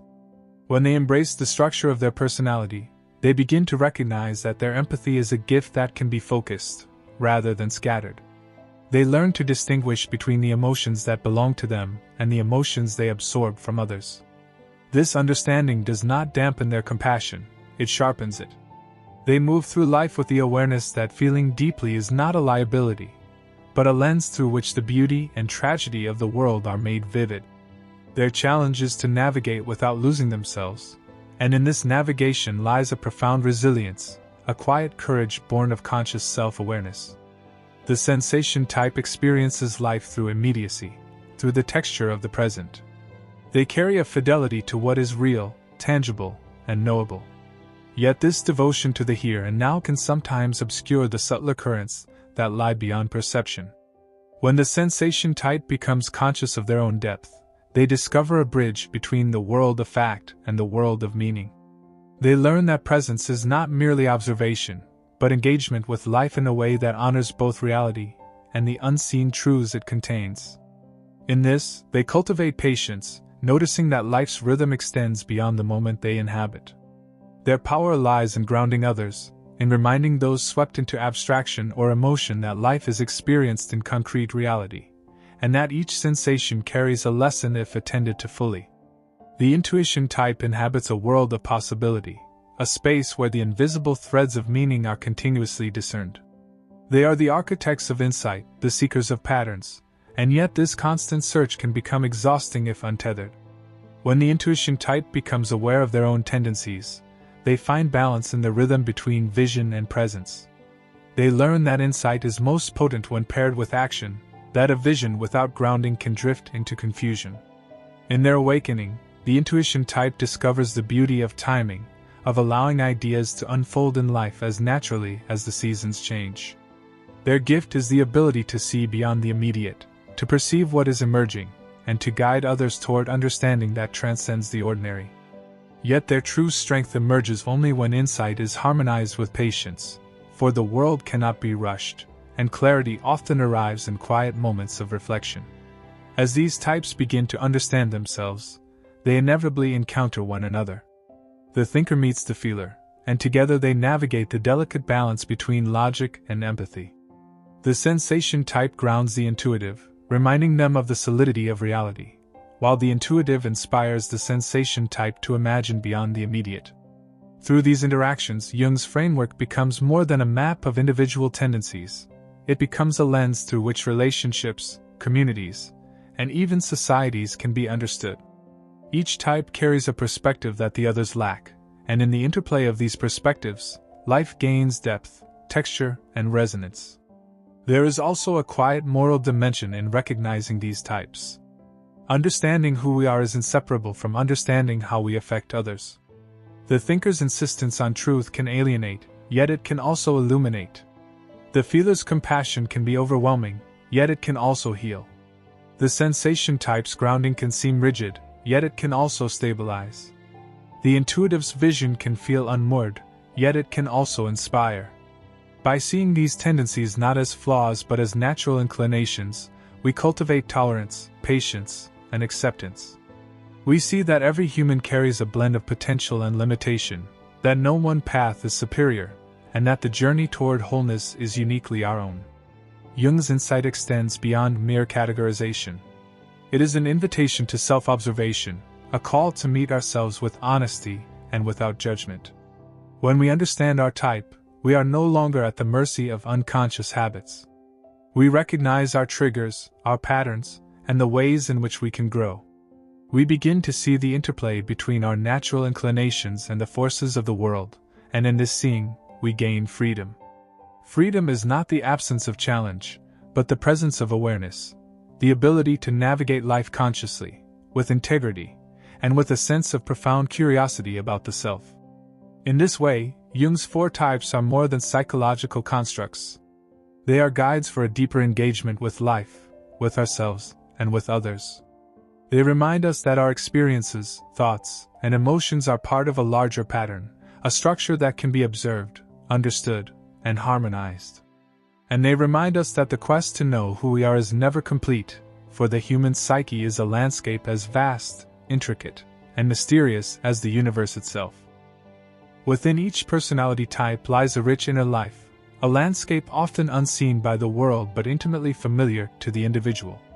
The thinking type carries a constant dialogue, an internal examination of principles, causes, and effects. Their mind moves like a careful craftsman, measuring, adjusting, and refining every thought. Yet beneath this disciplined intellect exists a vulnerability that few perceive. The thinker fears error, misunderstanding, and the chaos of uncontrolled emotion. They can feel exposed when their logic conflicts with the unpredictable tides of human feeling. And so, they retreat into analysis, seeking refuge in certainty and clarity. But this retreat, when balanced with awareness, becomes a sanctuary. In solitude, they discover the rhythm of their own mind, and within that rhythm lies a subtle elegance. They learn to respect the invisible forces that govern emotion, intuition, and human connection, recognizing that understanding is never complete without the harmony of heart and mind. For the feeling type, the inner world is a vast, intricate network of emotional currents. Each encounter, each glance, each unspoken word resonates deeply within them. They are constantly attuned to subtle shifts, noticing undercurrents that others fail to register. This attunement can be a source of profound insight, allowing them to perceive intentions, motives, and the quiet suffering of others.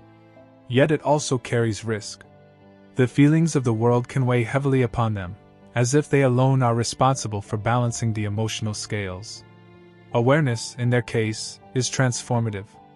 It allows them to distinguish between their own feelings and those they absorb from the outside, granting them the ability to act with clarity rather than compulsion. In learning to navigate this delicate interior landscape, they cultivate resilience, and in doing so, their empathy becomes not a burden, but a source of strength that enriches both their own life and the lives of those around them.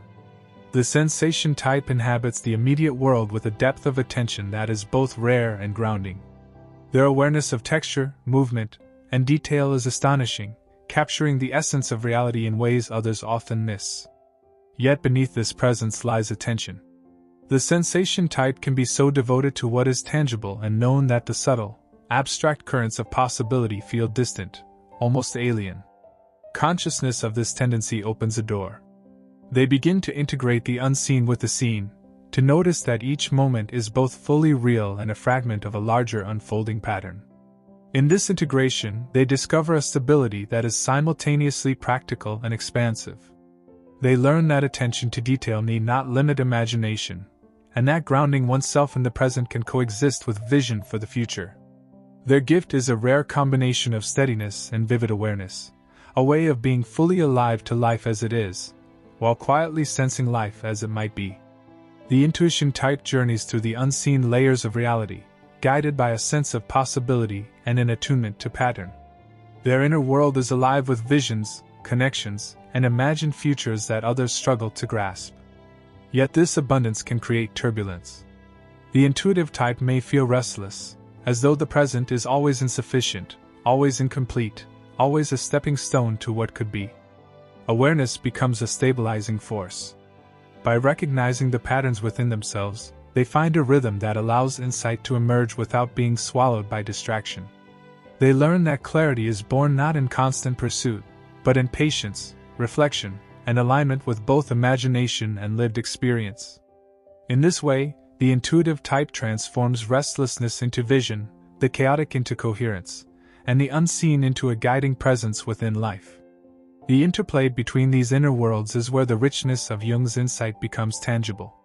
When the thinker engages with the feeler, a balance emerges between reason and compassion. When the sensation type interacts with the intuitive, the present and the possible converge into harmony.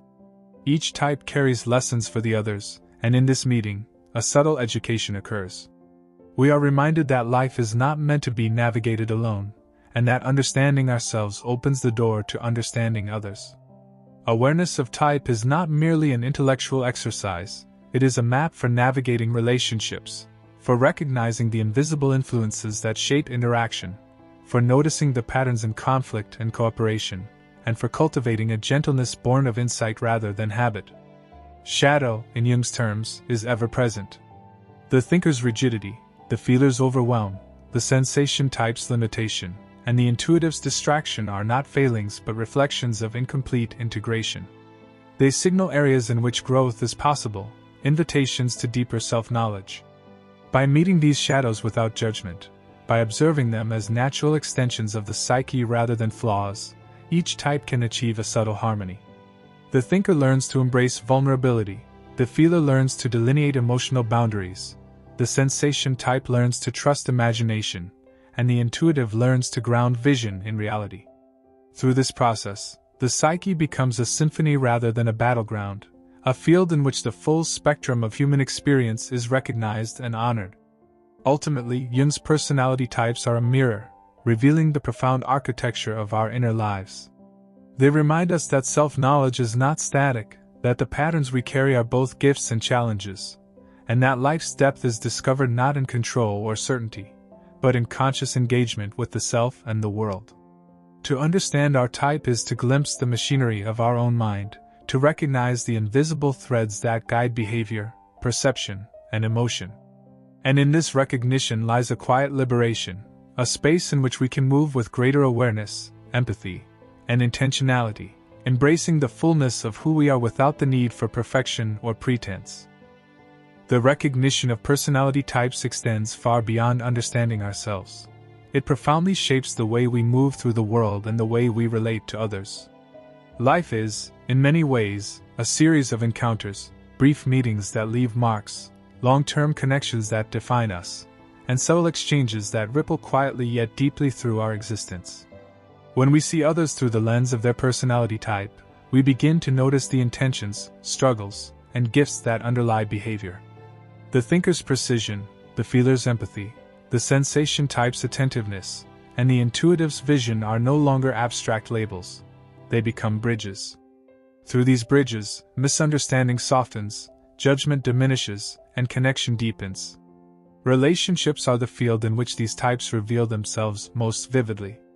The thinker may at first appear detached to the feeler, but in honesty and transparency, they offer clarity that the feeler cannot produce alone. The feeler, in turn, softens the thinker's rigidity, introducing warmth and emotional nuance that enriches understanding. The sensation type anchors the intuitive, providing the grounding that transforms flights of vision into tangible action.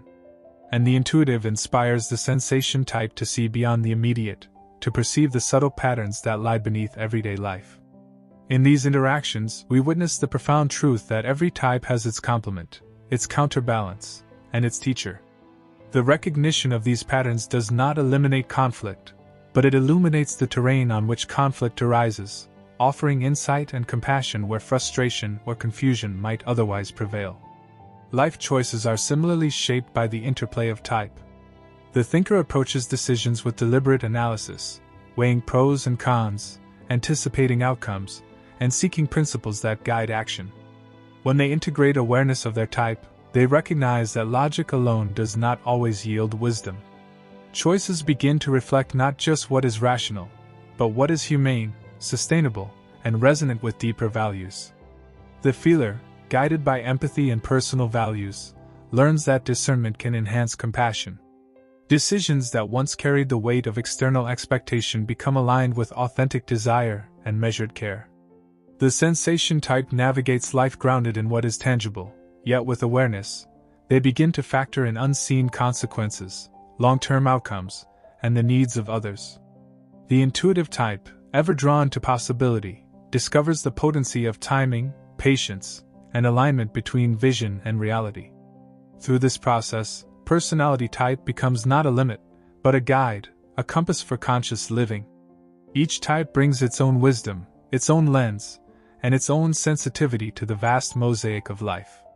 By honoring our natural inclinations while observing our shadows, we cultivate balance. We recognize that our gifts are most powerful when tempered by awareness, and that our challenges are not failures, but invitations to growth. The thinker's clarity, the feeler's empathy, the sensation type's presence, and the intuitive's insight are all threads in the fabric of human wholeness. By weaving them consciously, life gains coherence, depth, and meaning. This understanding also nurtures forgiveness, both for ourselves and others. We see that every action, whether misguided or deliberate, emerges from a pattern of perception and inclination. The mistakes of the thinker, the overwhelm of the feeler, the rigidity of the sensation type, the distraction of the intuitive, all are facets of human complexity, not evidence of moral failing. When we approach ourselves and others with this awareness, judgment softens into curiosity, and resentment transforms into comprehension. Relationships deepen not through perfection, but through recognition of the hidden architecture that shapes behavior. Jung's insight, at its core, is profoundly humane. It does not promise an escape from difficulty or a guarantee of ease.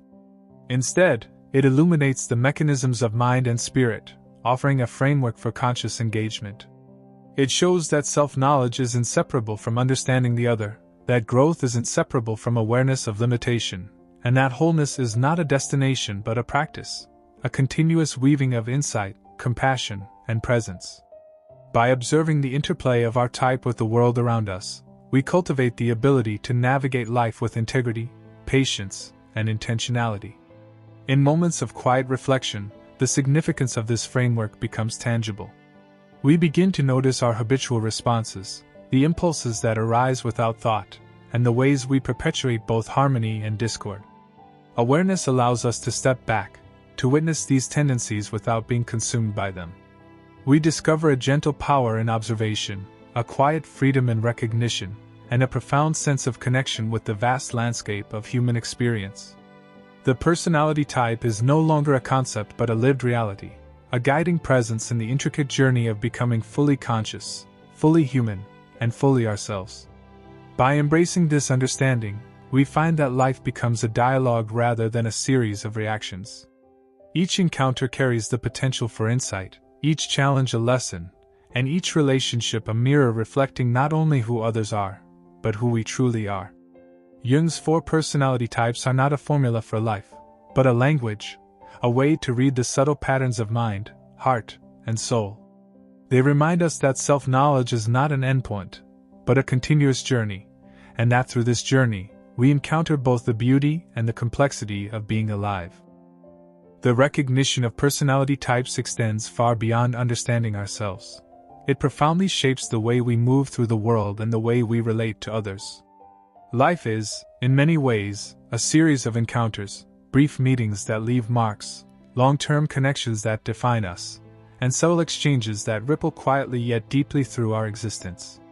When we see others through the lens of their personality type, we begin to notice the intentions, struggles, and gifts that underlie behavior.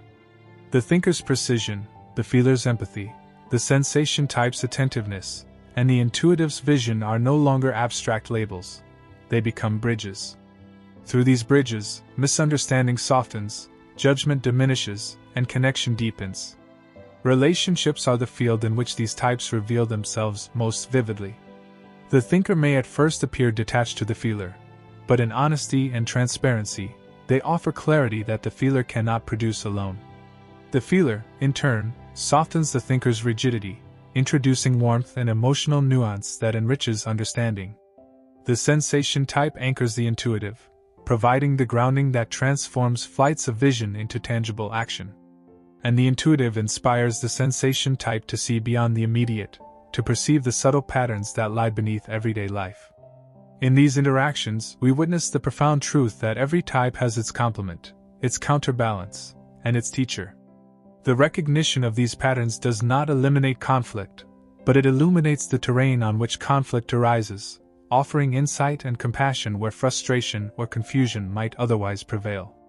Life choices are similarly shaped by the interplay of type. The thinker approaches decisions with deliberate analysis, weighing pros and cons, anticipating outcomes, and seeking principles that guide action. When they integrate awareness of their type, they recognize that logic alone does not always yield wisdom. Choices begin to reflect not just what is rational, but what is humane, sustainable, and resonant with deeper values. The feeler, guided by empathy and personal values, learns that discernment can enhance compassion. Decisions that once carried the weight of external expectation become aligned with authentic desire and measured care. The sensation type navigates life grounded in what is tangible, yet with awareness, they begin to factor in unseen consequences, long-term outcomes, and the needs of others. The intuitive type, ever drawn to possibility, discovers the potency of timing, patience, and alignment between vision and reality. Through this process, personality type becomes not a limit, but a guide, a compass for conscious living. Each type brings its own wisdom, its own lens, and its own sensitivity to the vast mosaic of life. By honoring our natural inclinations while observing our shadows, we cultivate balance. We recognize that our gifts are most powerful when tempered by awareness, and that our challenges are not failures, but invitations to growth. The thinker's clarity, the feeler's empathy, the sensation type's presence, and the intuitive's insight are all threads in the fabric of human wholeness. By weaving them consciously, life gains coherence, depth, and meaning. This understanding also nurtures forgiveness, both for ourselves and others. We see that every action, whether misguided or deliberate, emerges from a pattern of perception and inclination. The mistakes of the thinker, the overwhelm of the feeler, the rigidity of the sensation type, the distraction of the intuitive, all are facets of human complexity, not evidence of moral failing. When we approach ourselves and others with this awareness, judgment softens into curiosity, and resentment transforms into comprehension. Relationships deepen not through perfection, but through recognition of the hidden architecture that shapes behavior. Jung's insight, at its core, is profoundly humane. It does not promise an escape from difficulty or a guarantee of ease.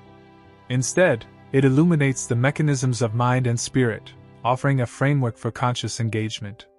It shows that self-knowledge is inseparable from understanding the other, that growth is inseparable from awareness of limitation, and that wholeness is not a destination but a practice, a continuous weaving of insight, compassion, and presence. By observing the interplay of our type with the world around us, we cultivate the ability to navigate life with integrity, patience, and intentionality. In moments of quiet reflection, the significance of this framework becomes tangible. We begin to notice our habitual responses, the impulses that arise without thought, and the ways we perpetuate both harmony and discord. Awareness allows us to step back, to witness these tendencies without being consumed by them. We discover a gentle power in observation, a quiet freedom in recognition, and a profound sense of connection with the vast landscape of human experience. The personality type is no longer a concept but a lived reality, a guiding presence in the intricate journey of becoming fully conscious, fully human, and fully ourselves. By embracing this understanding, we find that life becomes a dialogue rather than a series of reactions. Each encounter carries the potential for insight, each challenge a lesson, and each relationship a mirror reflecting not only who others are, but who we truly are. Jung's 4 personality types are not a formula for life, but a language, a way to read the subtle patterns of mind, heart, and soul. They remind us that self-knowledge is not an endpoint, but a continuous journey, and that through this journey, we encounter both the beauty and the complexity of being alive.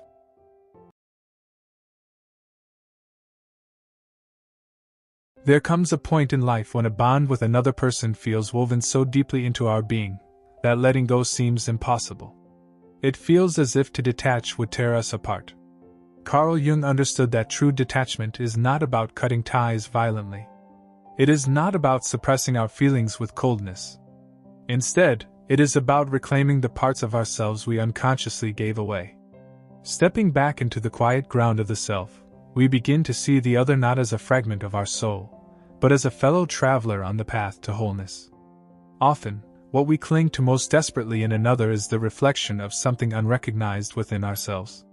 The intensity of attachment is rarely just love or affection. It is the pull of shadow, of anima or animus, drawing us toward what we have not yet claimed within our own being. Detachment begins in recognition. When we see that we have been living through another, when we realize the fire we thought belonged to them is quietly burning within us, the grip begins to loosen. The first movement of detachment is always internal. Jung taught that real separation starts in the psyche. To detach without pain, we must withdraw the unconscious projections that bind us. We must slowly retrieve our ideals, our fears, our unspoken longings, everything we have cast upon the other. As long as these projections remain, we are not missing a person. We are missing a part of ourselves that we handed away. The work of detachment is the work of inner retrieval. It is the calling back of our own essence. We must also recognize temporality. Life flows in psychological seasons, Jung reminded us. Each relationship serves a purpose in the unfolding of individuation. To detach is not to diminish what has been shared. It is to see that its time has passed. Just as leaves fall in autumn, not because the tree has failed, but because a deeper cycle of renewal requires release, so too does the soul release attachments when their lesson is learned. By aligning with this natural rhythm, pain transforms into understanding. Detachment does not mean indifference. Love remains, but in a purified form, free from possession, free from demands. It is the movement from eros to agape, from longing to reverence. The bond does not disappear. The other remains within us, as an image of what awakened us. A memory that need not wound, but instead guides us deeper into our own wholeness. Acceptance of suffering is also key. Jung believed that consciously endured suffering leads to transformation. Pain becomes unbearable only when we refuse to accept it. By allowing grief to wash over us without resistance, the sharp edges soften. Pain becomes a teacher, not an enemy. Every attachment, no matter how consuming, ultimately points us back to our own unfinished self. We may believe we cannot live without the other, because they embody what we lack. But this is the call of individuation. To detach is to step onto the path of becoming whole. To cultivate within ourselves the strength, tenderness, imagination, and courage we once sought outside. As the work deepens, silence becomes essential. Jung emphasized the healing power of solitude. Moments of stillness allowed the scattered psyche to reorder itself. In the quiet, the pull of the old bond lessens. In the quiet, we remember, the ground of being is within us, not outside. Silence is not emptiness. It is where the self speaks. Detachment is not a violent tearing. It is a gentle unfolding. It is not repression, denial, or bitterness. It is the slow recognition that what we thought was outside has always lived within.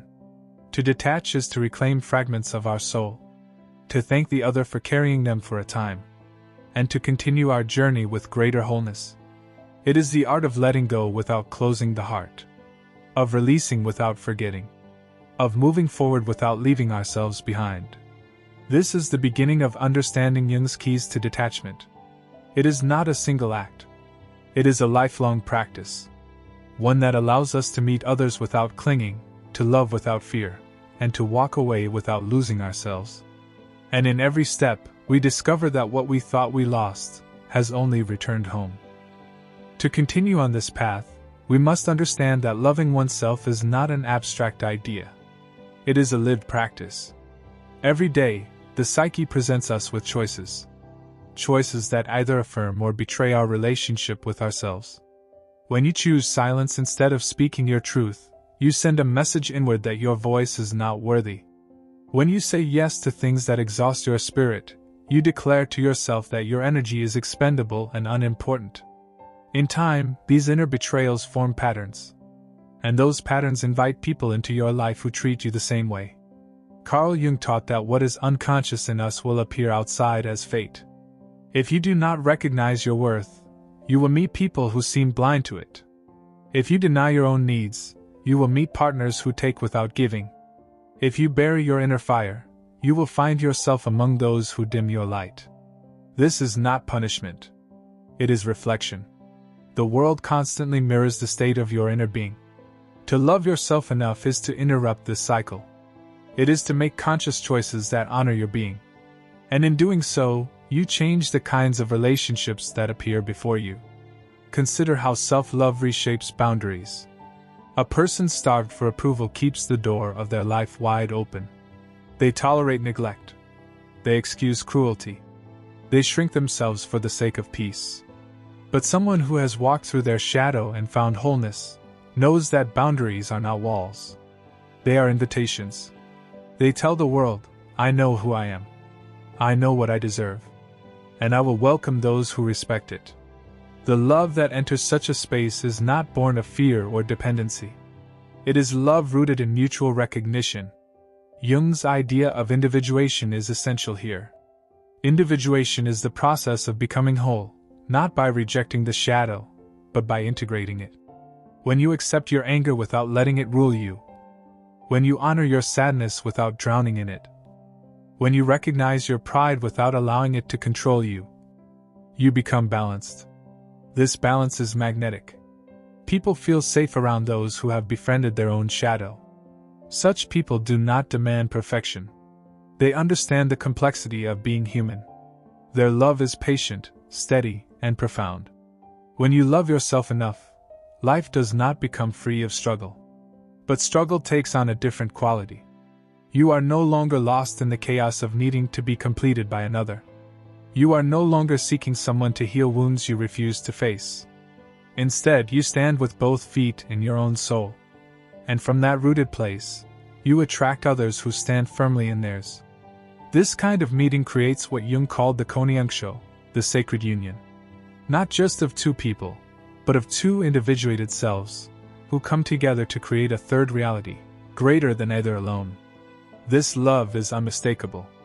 It does not rush in with obsession, and leave with emptiness. It arrives quietly yet firmly. It grows steadily, like a tree taking root. It challenges without destroying. It supports without smothering. It recognizes difference without demanding sameness. Because it is built on the soil of self-love, it does not collapse under the weight of expectation. When you love yourself enough, you release the need to cling. Clinging is the act of a soul afraid to stand on its own.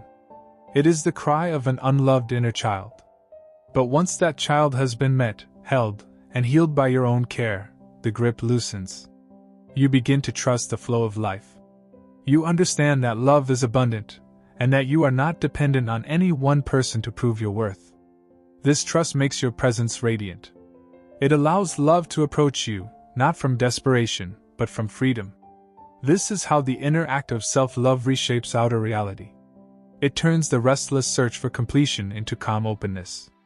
It turns fear into trust, scarcity into abundance, loneliness into solitude filled with meaning. And from this transformed state, you attract a love that reflects not your longing, but your wholeness. This is the next step on the journey. It leads us deeper into Jung's vision of how true love emerges, only after the union within is honored. The journey deepens when we realize that self-love is not only about protecting our boundaries, or integrating our shadow. It is also about awakening to the archetypal forces that move within us. Jung saw that the human soul carries ancient patterns of love and longing, patterns that reach far beyond personal history. Within each of us is a timeless image of what it means to be loved fully, and to love fully. This inner image, Jung called the archetype of the self. The self is the center of wholeness. As we come closer to it, we begin to attract love that resonates with our deepest truth, rather than surface desires. When we have not yet encountered this inner self, we often confuse attraction with destiny. We may feel pulled towards someone who awakens intensity in us, but intensity alone is not love. It is often the friction of unresolved wounds meeting their mirror. Only when we begin to stand in the presence of the self does perception shift. We start to sense the difference between infatuation born of shadow and connection born of wholeness. Infatuation is unstable. It burns brightly, then consumes itself. But the love that mirrors the self does not fade with time. It matures. It deepens. It reveals more of life with every season. To love yourself enough is to stand as a witness to your own soul. You learn to listen to the whispers of your intuition. You honor your body when it calls for rest. You treat your inner life as sacred. These gestures may seem small, but they are acts of devotion. Every time you respect your inner world, you strengthen the channel between your conscious self and the self that holds your fullness. From this alignment, you begin to radiate a presence that calls forth people who can meet you at that depth. This kind of love is not based on roles or expectations. It is not about one person rescuing the other, or filling an emptiness. It is about two individuals, each recognized in their own center, standing side by side. The love they share is spacious. There is room for difference, room for growth, room for silence. Such a love does not demand constant reassurance, because it is not built on insecurity. It trusts, because it reflects the trust each person has cultivated within themselves. Think of how a river flows with ease when it is not obstructed. Self-love is that unobstructed flow. Without it, relationships become dams and blockages, filled with pressure and resentment. With it, relationships become currents, carrying both souls forward. This is why Jung believed the work of individuation is not selfish. It is the most generous act you can offer the world.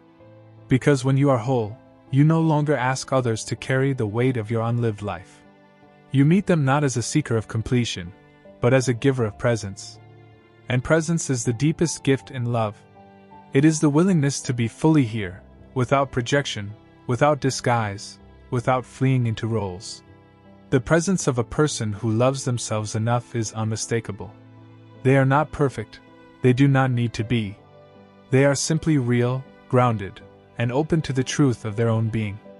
This authenticity draws others, like warmth in winter. It creates relationships where masks fall away, and intimacy becomes possible. As you walk further along this path, you begin to see that self-love changes not only what kind of love you attract, but how you respond to it. Before, you may have clung to unhealthy bonds, fearing the silence that follows letting go. Now you see that letting go is not the end, but the beginning. You release what does not honor you, and trust that life will bring connections that resonate with your inner truth. This trust becomes a guiding light. And it is this light that draws love of the highest order toward you. In this way, the practice of self-love becomes a silent invitation. The world senses it without words. And the people capable of meeting you in your truth will come, not through force, not through striving, but through resonance. When they do, the love that emerges is not fragile. It is a love woven from the fabric of the self. Resilient. Profound. Enduring. There comes a point in this journey when you begin to see love not as something to chase, but as something to embody. Jung understood that the psyche longs for wholeness. Every step towards self-love is a movement in that direction. When you cultivate this inner wholeness, you no longer live with a restless hunger for validation. The frantic search quiets down, and in its place grows a calm strength. This calmness is magnetic. It draws to you people who are also rooted in themselves.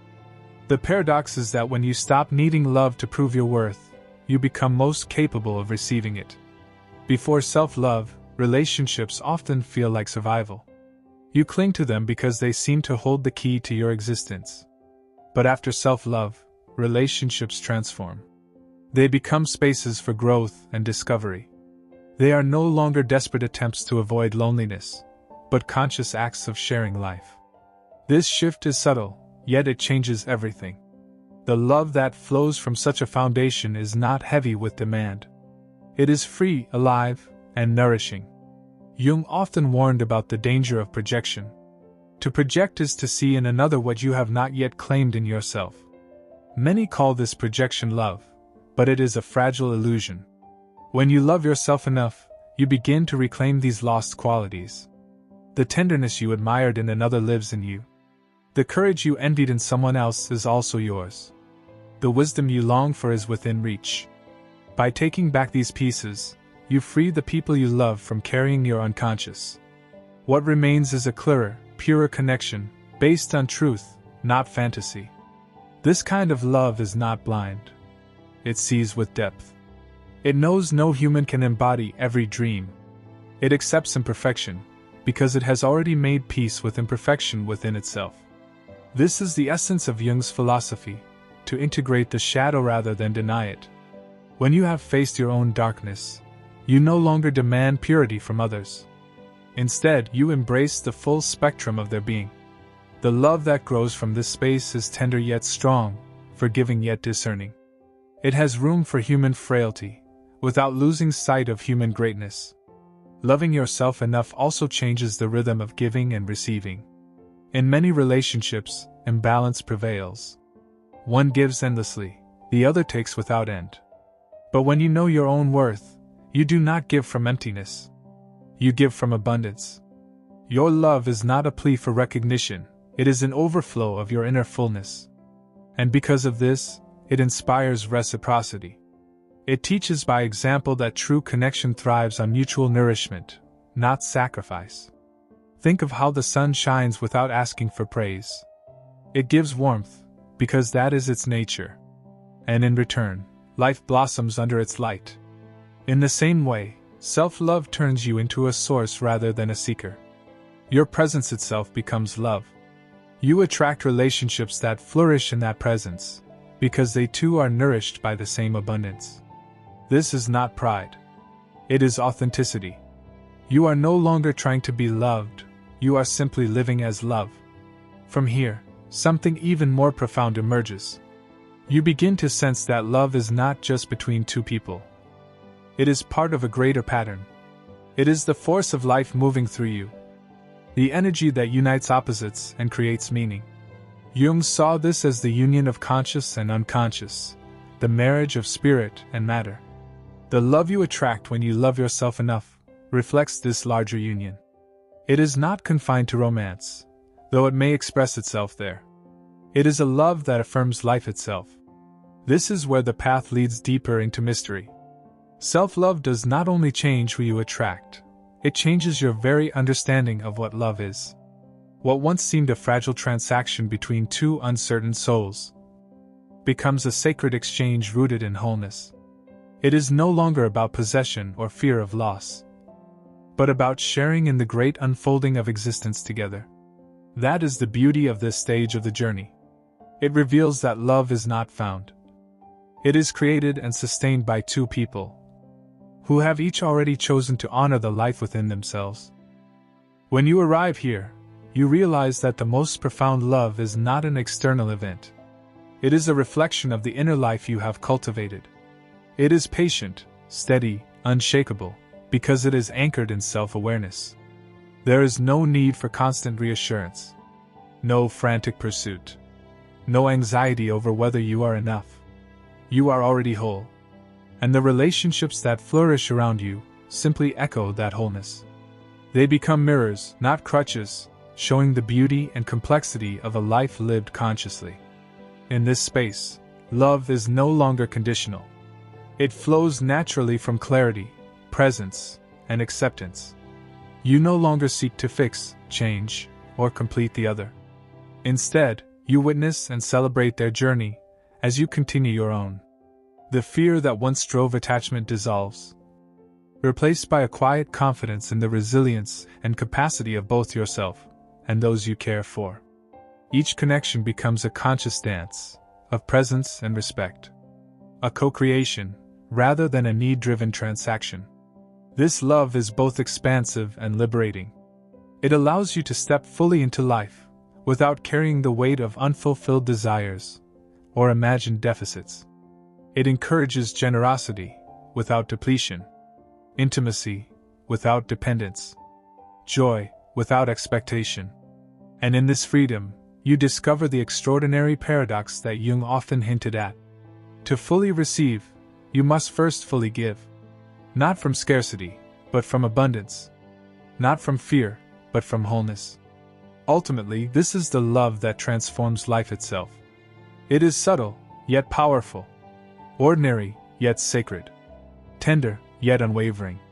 It teaches that the journey towards self-love is not a detour from connection. It is the very foundation of it. By embracing your own worth, integrating your shadow, and honoring your inner life, you open the door to relationships that are not only fulfilling, but profoundly meaningful. And so, the journey comes full circle. The love you have longed for all your life was never out there to be captured or held. It was within you all along. By choosing yourself first, by loving yourself deeply, you become capable of creating, sustaining, and sharing a love that is real, enduring, and transformative. A love that reflects the fullness of life itself. Carl Jung often warned that the most dangerous forces in human life are not the ones we see clearly, but the ones we cannot see at all. He believed the greatest threat a person can carry within themselves is not open anger, not violence that shouts in the streets, but unconsciousness. It is the hidden shadow, shaping thoughts and actions without ever being acknowledged. And the person who is blind to their own inner world becomes capable of destruction without even realizing it.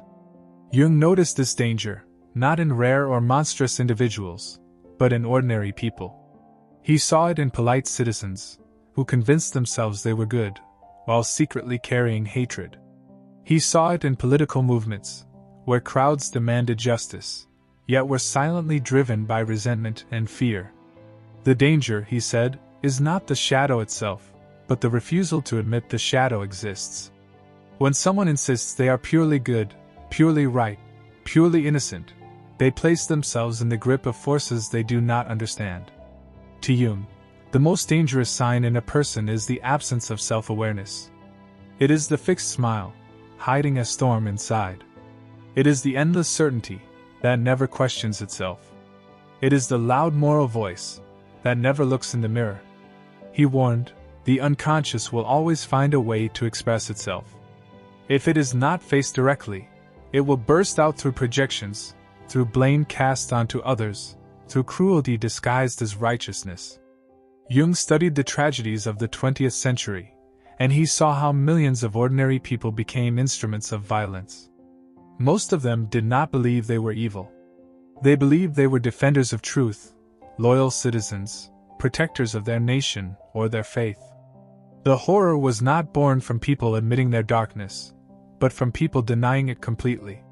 When the inner shadow is denied, it leaks out into the world as persecution, as fanaticism, as collective madness.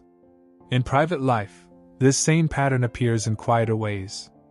A man who denies his anger unconsciously sabotages those around him. A woman who denies her envy secretly rejoices when others fail. A friend who denies their loneliness manipulates connections to keep people close, even at the cost of their freedom. The danger is subtle, because it wears the mask of innocence. One can go years without realizing that what looks like kindness is actually control, or that what feels like loyalty is only fear of being abandoned. Jung described this as possession by the unconscious. The more a person insists they are free of darkness, the more they become a puppet of it. They believe they are making choices, but in truth, the choices are made for them by unseen forces. This is why Jung urged people to confront their shadow, not to destroy it, but to understand it. To bring light into those hidden corners is to reduce its power. But when this does not happen, when someone walks through life certain of their purity, That is the most dangerous sign. For such a person never pauses to question their motives. They never stop to see the fear behind their anger, or the insecurity behind their arrogance. They continue to project their darkness onto others, convinced that evil is always out there, never in here. And as long as they do this, they remain blind to themselves, and dangerous to everyone they touch. This is the danger Jung wanted the world to recognize. What threatens us most is not the obvious villain, but the one who smiles while insisting they have no shadow at all.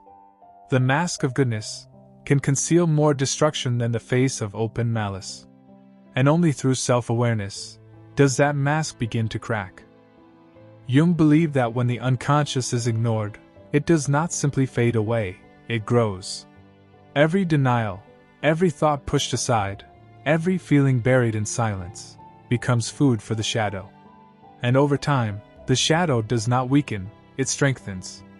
What is repressed does not vanish, it gathers force behind the walls of the psyche. Then one day, without warning, it breaks through. This is why Jung warned, what you resist does not disappear, it persists, and it grows. The danger lies in disguise. A person may walk through life smiling, speaking kindly, appearing balanced and noble. Yet beneath that calm surface, there may be rage, envy, greed, or fear. And the more they deny it, the more those hidden forces shape their actions in secret. Jung called this a possession by the unconscious. When we refuse to recognize what lives in us, we become servants of it. The person who denies anger is suddenly controlled by it. The one who denies fear becomes ruled by it. And all the while, they believe themselves free. Jung saw this mask most clearly in those who appeared morally perfect. He wrote that nothing is more dangerous than the illusion of total goodness. For when a person insists they are pure, they cannot admit any flaw. And when they cannot admit a flaw, they cannot grow. What is denied in the self must be seen somewhere, so it is projected outward. The person becomes blind to their own cruelty, but suddenly sensitive to the cruelty of others. They bury their own jealousy, but become quick to accuse others of envy. They silence their own hatred, but see hatred everywhere around them. This projection does not remain small. Entire societies fall into it. Jung watched Europe collapse into fanaticism during the wars of the 20th century. He noticed that people did not see themselves as evil, but as defenders of truth and justice. They were convinced their violence was pure. Yet behind the banners and slogans, behind the speeches of leaders, the shadow was at work. Hatred denied in the self was directed at others. Fear denied in the self became fear of the outsider. And in that blindness, atrocities unfolded. But the danger is not confined to history or politics. It is alive in the private lives of ordinary people. A man who swears he never feels anger finds himself belittling his children without knowing why. A woman who insists she is only generous discovers she resents those who do not notice her sacrifices. A friend who claims they are never lonely slowly traps others with guilt and subtle manipulation. In each case, the unconscious rules from the shadows. The person does not recognize the chain around their neck, yet they feel its pull in everything they do. Jung's work revealed something difficult but liberating. To admit the shadow is to weaken it. To see it clearly is to loosen its grip. What is confessed loses its poison. What is faced begins to change. But what is denied becomes stronger. The dangerous sign is not when someone admits to darkness, but when they insist they have none. That insistence reveals a blindness so complete that the shadow is free to move unchecked. And Jung knew why so few people face this truth. To see the shadow is to break the image of the perfect self. It feels like death to the ego. It means standing in front of a mirror that does not flatter, a mirror that reflects greed, envy, weakness, fear. Most people turn away from that mirror. They protect the illusion of innocence, even at the cost of their freedom. And in protecting that illusion, they plant the seeds of destruction. For what you bury inside will return. If not in your dreams, then in your words. If not in your words, then in your relationships. If not in your relationships, then in the world around you. The unconscious always finds a path. And the deeper it is buried, the more violent its eruption. This is why Jung said, the refusal to see the shadow is the most dangerous sign in any person.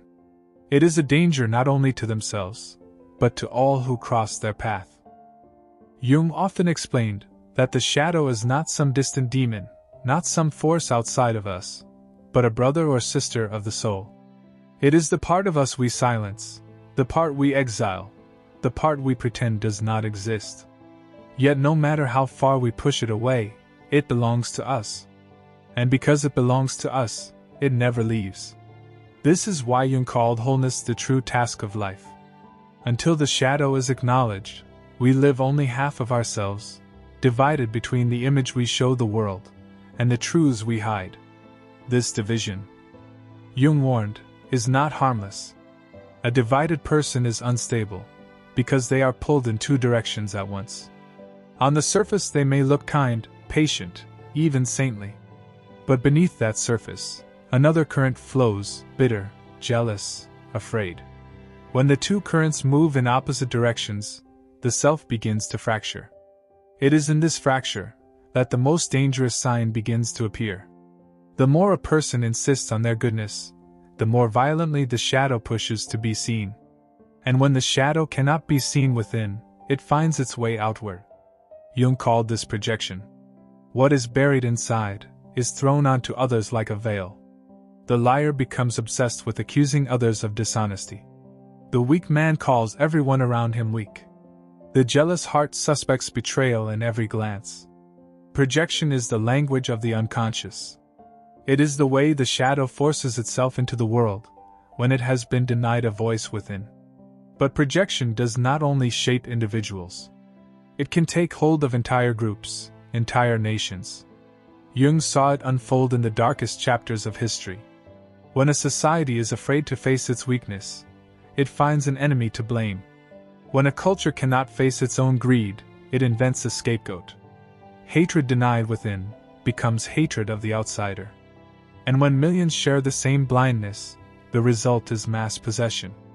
In such moments, the shadow does not belong to one person, it belongs to all. And in that collective blindness, humanity is capable of its worst crimes.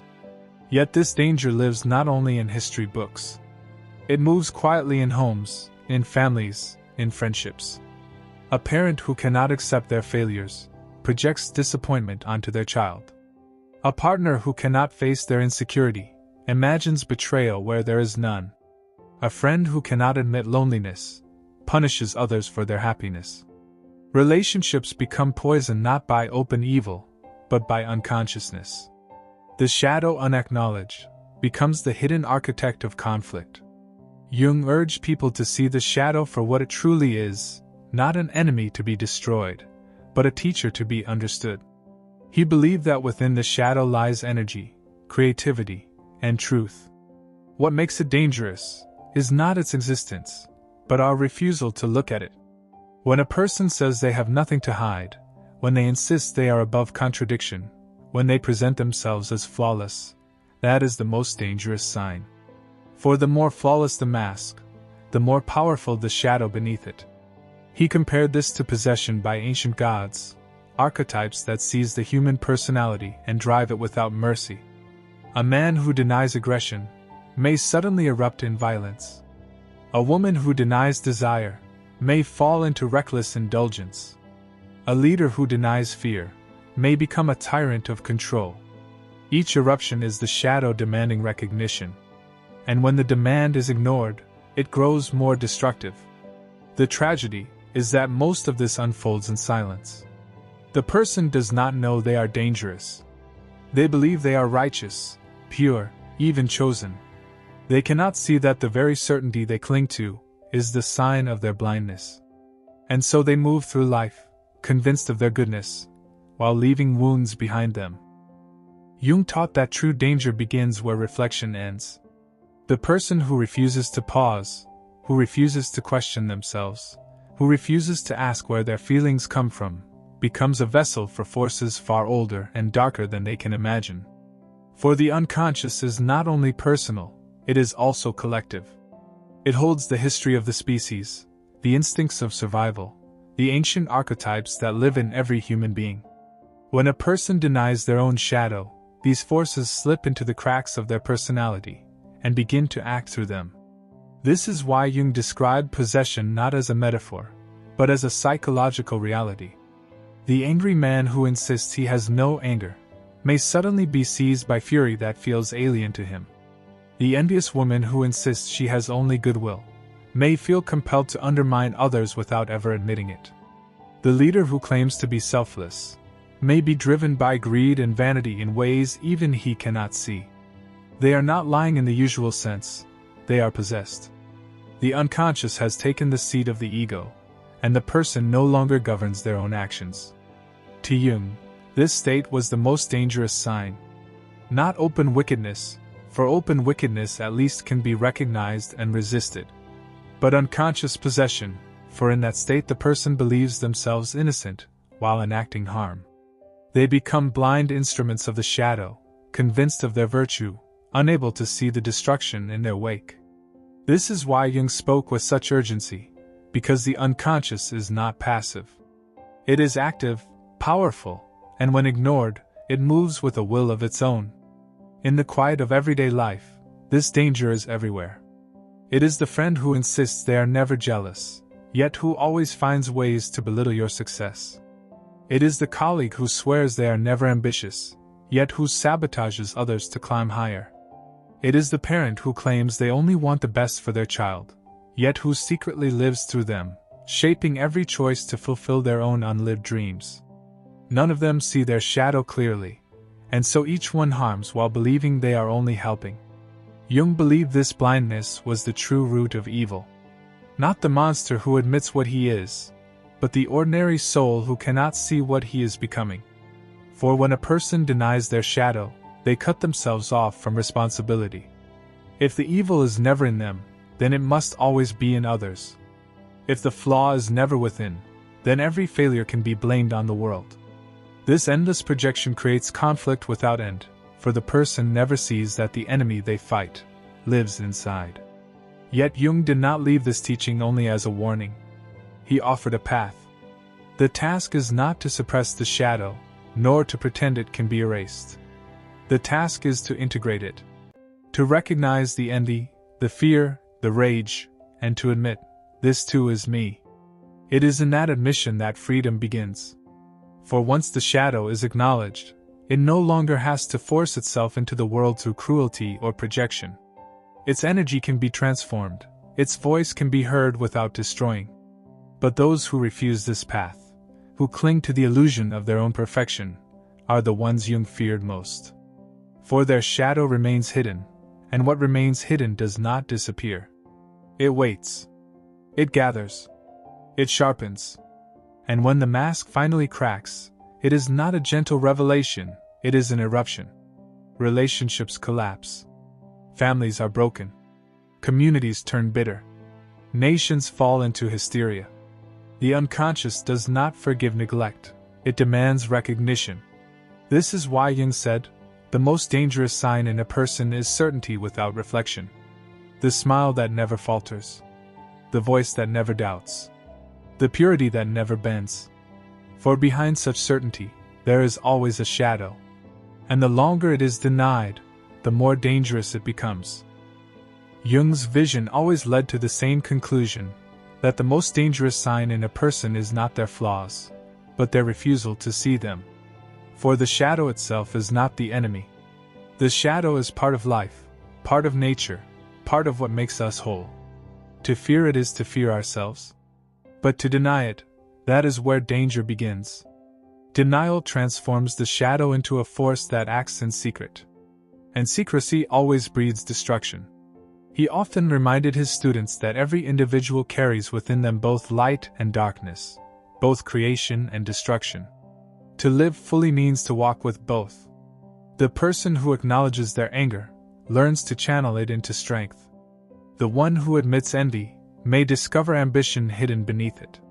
The one who owns their fear may find compassion for others who struggle in silence.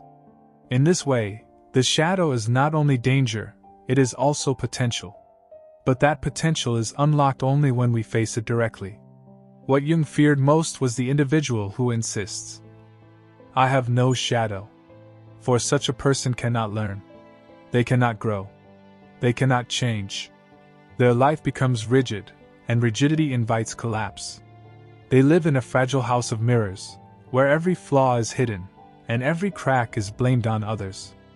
And when the pressure becomes too great, the house shatters. The fall is always sudden, always devastating, for the person never prepared for it. This blindness spreads like fire when it moves into groups. The family that insists it is perfect hides wounds that only grow deeper. The community that claims it is pure turns against those who do not fit. The nation that proclaims its innocence justifies violence in the name of righteousness. Again and again, history shows the same pattern. The denial of the shadow does not protect us, it destroys us. What is buried always returns. Yet Jung's message was never only despair. His warning carried hope. For the same shadow that threatens to destroy also holds the key to healing. When we admit our anger, we become less cruel. When we confess our envy, we become more honest. When we recognize our fear, we become less controlled by it. In the act of recognition, the shadow loses its grip. What once seemed dangerous becomes a source of wisdom. Jung believed this confrontation was the true path to wholeness. Not to chase purity, not to cling to an image of perfection, but to stand openly in the tension of opposites. To be both light and dark, both noble and flawed, both fragile and strong. Only such a person is safe, for they know themselves. They do not need to project their shadow onto others. They do not need to hide behind masks. They are honest enough to admit their humanity, and that honesty becomes their shield. So the most dangerous sign is not anger, not desire, not weakness. It is the absence of reflection. It is the refusal to turn inward. It is the certainty that says, "I am without fault." For behind that certainty lies the greatest blindness. And behind that blindness lies the shadow waiting to act. Jung left us with this truth, that the only real danger is unconsciousness. To close your eyes to yourself is to hand your life over to forces you cannot see. But to open those eyes, to face what is hidden, to admit what is difficult, is to reclaim your soul. And in that reclamation, the shadow no longer rules from the dark. It becomes a companion on the journey, no longer an enemy, but a teacher.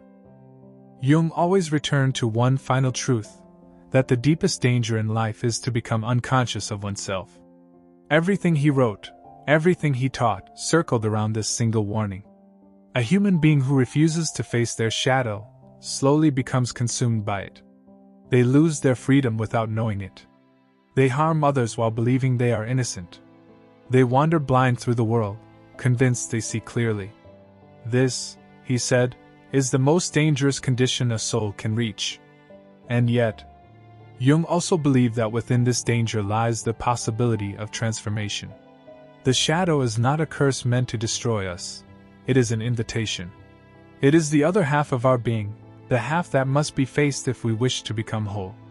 Without the shadow, our lives remain shallow, brittle, fragile. But when the shadow is faced, when its voice is heard, something remarkable happens. What was once fear becomes wisdom. What was once envy becomes drive. What was once rage becomes courage. The shadow ceases to be an enemy and becomes an ally. This transformation does not come quickly. It is not achieved by a single realization or a single confession. It is the work of a lifetime.